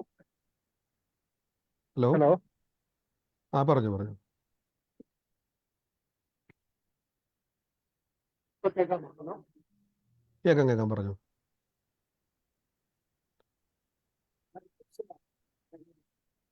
കേൾക്കുന്നില്ല ബ്രദറെ. യാത്രയിലായതുകൊണ്ടാണ്. ഞാൻ 2022 ഉണ്ടായിട്ടുള്ള ഒരു കാര്യം പറയാം. അതായത് ഞാൻ പാലക്കാട് പോകുന്ന ചർച്ചില് ബ്രദർ എന്നെ വിളിച്ച് പറഞ്ഞു ജനുവരി ഫസ്റ്റ് വീക്കിലാണ്. അപ്പൊ അവര് ഒരാഴ്ചത്തെ ചെറിയ പ്രെയർ ഒക്കെ അറേഞ്ച് ചെയ്തിട്ടുണ്ടായിരുന്നു. ഈ പ്രെയറിന്റെ അവസാന ദിവസം 5 മണിയായി കഴിഞ്ഞപ്പോ ഈ ബ്രദർ എന്നെ വിളിച്ച് പറഞ്ഞു, സാറ് ഇത്ര ദിവസമായി സാറ് വന്നു, സാറ് വരുന്നുണ്ടെങ്കിൽ ഞാൻ പറഞ്ഞു നോക്കട്ടെ എന്ന് പറഞ്ഞു. നല്ല തിരക്കിലായി. പിന്നെ ഒരു 7 മണി കഴിഞ്ഞപ്പോൾ ഞാൻ എന്തായാലും പോയേക്കാം, ആ വഴിക്ക് എനിക്ക് വീട്ടിലോട്ട് പോകുന്നു, പോയേക്കാന്ന് പറഞ്ഞു അവിടെ കയറി കഴിഞ്ഞപ്പോൾ ഒരു പുതിയ ബ്രദറാണ്, ചെറുപ്പക്കാരനായ ബ്രദറെ എനിക്ക് പരിചയമൊന്നുമില്ല. പക്ഷേ അവിടെ ഒന്ന് പ്രാർത്ഥിക്കുന്നുണ്ട്. അപ്പൊ ഞാൻ ഏറ്റവും പുറകെ പോയിട്ട് ഞാൻ അവിടെ ഭാഷ ആരാധിക്കാൻ തുടങ്ങി. ഞാൻ ഈ അദ്ദേഹത്തെ ആദ്യമായിട്ടാണ്, അദ്ദേഹം എന്നെ അറിയൂല, ഒന്നുമില്ല. പക്ഷെ ഓടി വന്നിട്ട് തലയൊക്കെ വെച്ചിട്ട് പറഞ്ഞു, കർത്താവായ യേശു ക്രിസ്തു നിനക്ക് വേണ്ടി വലിയൊരു അനുഗ്രഹത്തെ തുറക്കാൻ പോകുന്നത്. നിനക്ക് വേണ്ടി ഗവൺമെന്റിൽ നിന്ന് വലിയ റിവാർഡ്സ് ഒക്കെ വരാൻ പോകുന്നു. അപ്പൊ ഞാനത് ഏറ്റെടുത്തിട്ട് കുറെ പറയുകയും ചെയ്തു. ഇത് ഞാൻ ഏറ്റെടുത്തു. മീൻസ് ഞാനത് അമ്മയും പറഞ്ഞു. പക്ഷെ കൃത്യം രണ്ടാഴ്ച കഴിഞ്ഞപ്പോ ജനുവരി 23 ജനുവരി 23 ഇലക്ഷൻ കമ്മീഷൻ എന്നെ വിളിച്ചു പറയുക, കലക്ടർക്ക് ഇന്ത്യയിലെ ഏറ്റവും മികച്ച ഇലക്ഷൻ നടത്തിപ്പിന്റെ അവാർഡ് കിട്ടിയിട്ടുണ്ട്. അപ്പൊ എന്നെയാണ് വിളിച്ചു പറയുന്നത്. ഞാൻ അന്നത്തെ കലക്ടറെ വിളിച്ച് പറഞ്ഞപ്പോ മാഡം അവരിപ്പോ ഇന്ത്യൻ പ്രസിഡന്റിന്റെ ഓഫീസറാണ് ജോലി ചെയ്യുന്നത്. മാഡം ഇപ്പോഴും നമ്മളുമായിട്ട് കോൺടാക്ട് ഉണ്ട്. മക്കളെയും വൈഫിനെയൊക്കെ വിളിച്ച് സംസാരിക്കാറൊക്കെ. അവർക്ക് വലിയ സന്തോഷമായി. അത് ഇന്ത്യൻ ആകെ രണ്ട് പേർക്ക് ഈ അവാർഡ് കിട്ടിയിട്ടുള്ളൂ. അതിലൊന്ന് അത് ഇന്ത്യയിലെ നമ്പർ 1 പാലക്കാട് ജില്ലാ കലക്ടർ, ഇപ്പൊ നമ്പർ 2 ആയിട്ട് ഹൗറ കൽക്കട്ടയിലെ കലക്ടറുമാണ് അവാർഡ് കിട്ടിയത്. പിന്നെ അതിനുശേഷം മാഡം തന്നെ ഈ അവാർഡ് ഡൽഹി പോയി മേടിച്ച് തിരിച്ചൊക്കെ വന്ന് മീറ്റിംഗ് വിളിച്ച് എല്ലാവരും മുമ്പാകെ വിളിച്ച് പറഞ്ഞത് ടോംസിന്റെ ഒറ്റ പ്രയത്നം കൊണ്ട് മാത്രമാണ് ഇത് കിട്ടിയത് എന്ന് പറഞ്ഞ് മാഡത്തിന് കിട്ടിയ ഗിഫ്റ്റൊക്കെ എനിക്ക് തന്നെ അത് വീട്ടിലിരിക്കട്ടെ. ഇത് ഈ കാര്യം ഞാൻ പറയാൻ കാരണം എന്താണെന്ന് വെച്ച് കഴിഞ്ഞാൽ നമ്മുടെ ബ്രദർ തന്നെയാണ് മറ്റുള്ളവർ കേൾക്കാൻ വേണ്ടി പറഞ്ഞത്. നിഖിൽ ബ്രദർ എന്നോട് പണ്ട് ചില കാര്യങ്ങൾ പറഞ്ഞു. ഇപ്പൊ ഇന്ന് പറഞ്ഞ ഒരു കാര്യം ഞാൻ എല്ലാവർക്കും വേണ്ടി ആവർത്തിക്കുകയാണ്. എല്ലാ ബ്രദേഴ്സും പറയുന്ന കാര്യങ്ങൾ ഏറ്റെടുക്കേണ്ടത്. ഈ ഒരു കാര്യം എനിക്ക് മുൻപ് അറിയില്ല. കാര്യം നമ്മൾ ആമേൻ പറയുന്ന കൂട്ടത്തിലായിരുന്നു. അത് മീൻസ് ഞാൻ പഠിപ്പിച്ചുകൊണ്ടിരുന്ന ബൈബിൾ പഠിപ്പിച്ചുകൊണ്ടിരുന്ന ഒരു വ്യക്തിയായിരുന്നു. ശേഷം വിശ്വാസത്തിലേക്ക് വന്നതിന് ശേഷം, യഥാർത്ഥ വിശ്വാസത്തിൽ വന്നതിന് ശേഷം അപ്പോഴാണ് എന്നെ ഗൈഡ് ചെയ്തുകൊണ്ടിരിക്കുന്നത്. എന്റെ മെന്ററായിട്ട് എപ്പോഴും വർക്ക് ചെയ്തുകൊണ്ടിരിക്കുന്നത് നിഖിൽ ബ്രദറാണ്. അപ്പോൾ ഞാൻ എല്ലാ കാര്യങ്ങളും എപ്പോഴും ഞങ്ങൾ ഡിസ്കസ് ചെയ്യാറുണ്ട്. എന്നോട് ചില കാര്യങ്ങളൊക്കെ പറഞ്ഞുകൊണ്ട് എല്ലാ പ്രദേശത്തും പറയുന്ന പോസിറ്റീവ് ആണെങ്കിലും നെഗറ്റീവ് ആണെങ്കിലും ഫ്രൂട്ട്സ് കയറിയിട്ട് മാത്രമേ ആമേൻ പറയാവൂ. ഞാൻ പക്ഷേ എന്റെ ഒരു സ്വഭാവം അനുസരിച്ച് ഞാൻ ആര് പറഞ്ഞാലും ഞാൻ നെഗറ്റീവ് പറയാൻ ഞാൻ ഏറ്റെടുത്തില്ല. അത് പണ്ട് തൊട്ടേ ഉള്ള ഒരു സ്വഭാവം. എന്ത് നെഗറ്റീവ് പറഞ്ഞിട്ടില്ല. കാര്യം ഞാൻ ചെറുപ്പം തൊട്ടേ എന്റെ വിശ്വാസം ചെറുപ്പം തൊട്ടേ ഞാൻ കരുതുന്ന വലിയ അനുഗ്രഹങ്ങൾ എന്റെ ജീവിതത്തിൽ എപ്പോഴും ഉണ്ടാവുമെന്ന് കരുതിക്കൊണ്ടിരിക്കുന്ന വ്യക്തി തന്നെയാണ്. ഈ ഒരു കാര്യം ഞാൻ പറയാൻ കാരണം വെച്ച് കഴിഞ്ഞാൽ എപ്പോഴും നെഗറ്റീവായിട്ട് ആരെന്ത് പറഞ്ഞാൽ അത് ഒരിക്കലും സ്വീകരിക്കാറില്ല. ഇത് പോസിറ്റീവായിട്ട് വന്ന കാര്യം മാത്രമേ ഞാൻ അംഗീകരിക്കുള്ളൂ. അപ്പൊ എല്ലാവരും കർത്താവിന്റെ ശുദ്ധ ബ്രദർ പറഞ്ഞിട്ടും പറയുന്ന എല്ലാ ബ്രദേഴ്സിനോടും പോയിട്ട് എല്ലാം കയറി പറയേണ്ട ആവശ്യമില്ല. കാര്യം അങ്ങനെ പറയുന്നതാണെങ്കിൽ നമുക്ക് അവിടെ വിശ്വാസം ഇല്ല എന്നാണ്. അപ്പോ എല്ലാവരും കർത്താവ് സമൃദ്ധമായിട്ട് അനുഗ്രഹിക്കുന്ന ആത്മാർത്ഥമായി പ്രാർത്ഥിക്കുന്നു. എനിക്ക് പ്രകാരം സാക്ഷ്യം പറയാൻ ഇടയായതിനെ കുറിച്ച് നന്ദി പറയുന്നു. ആമേൻ. നന്ദി കർത്താവ്. എന്ന് പ്രിയപത്ര പറഞ്ഞ പോലെ ദൈവിക ആലോചന പോലെ തന്നെ അദ്ദേഹത്തിന്റെ ജീവിതത്തിൽ കാണുവാനും അനുഭവിക്കുവാനും പരിശുദ്ധാത്മാവ് ഇടയാക്കി. അപ്പം നമ്മൾ കർത്താവിൻ്റെ ആലോചനകളെ കേട്ട് അത് സ്വീകരിക്കണം. ആ ആലോചനകൾ നമ്മുടെ ജീവിതത്തിൽ സംഭവിക്കുമ്പോൾ ദൈവനാമ മഹത്വമായിട്ട് അത് തീരും. മറ്റുള്ളവർക്ക് ആശ്ചര്യമായി ദൈവം നമ്മളെ മാറ്റും. അനുഗ്രഹിക്കുന്ന സാക്ഷ്യത്തിന് നന്ദി. യേശുവിൻ്റെ നാമത്തിൽ തന്നെ. ആമേൻ.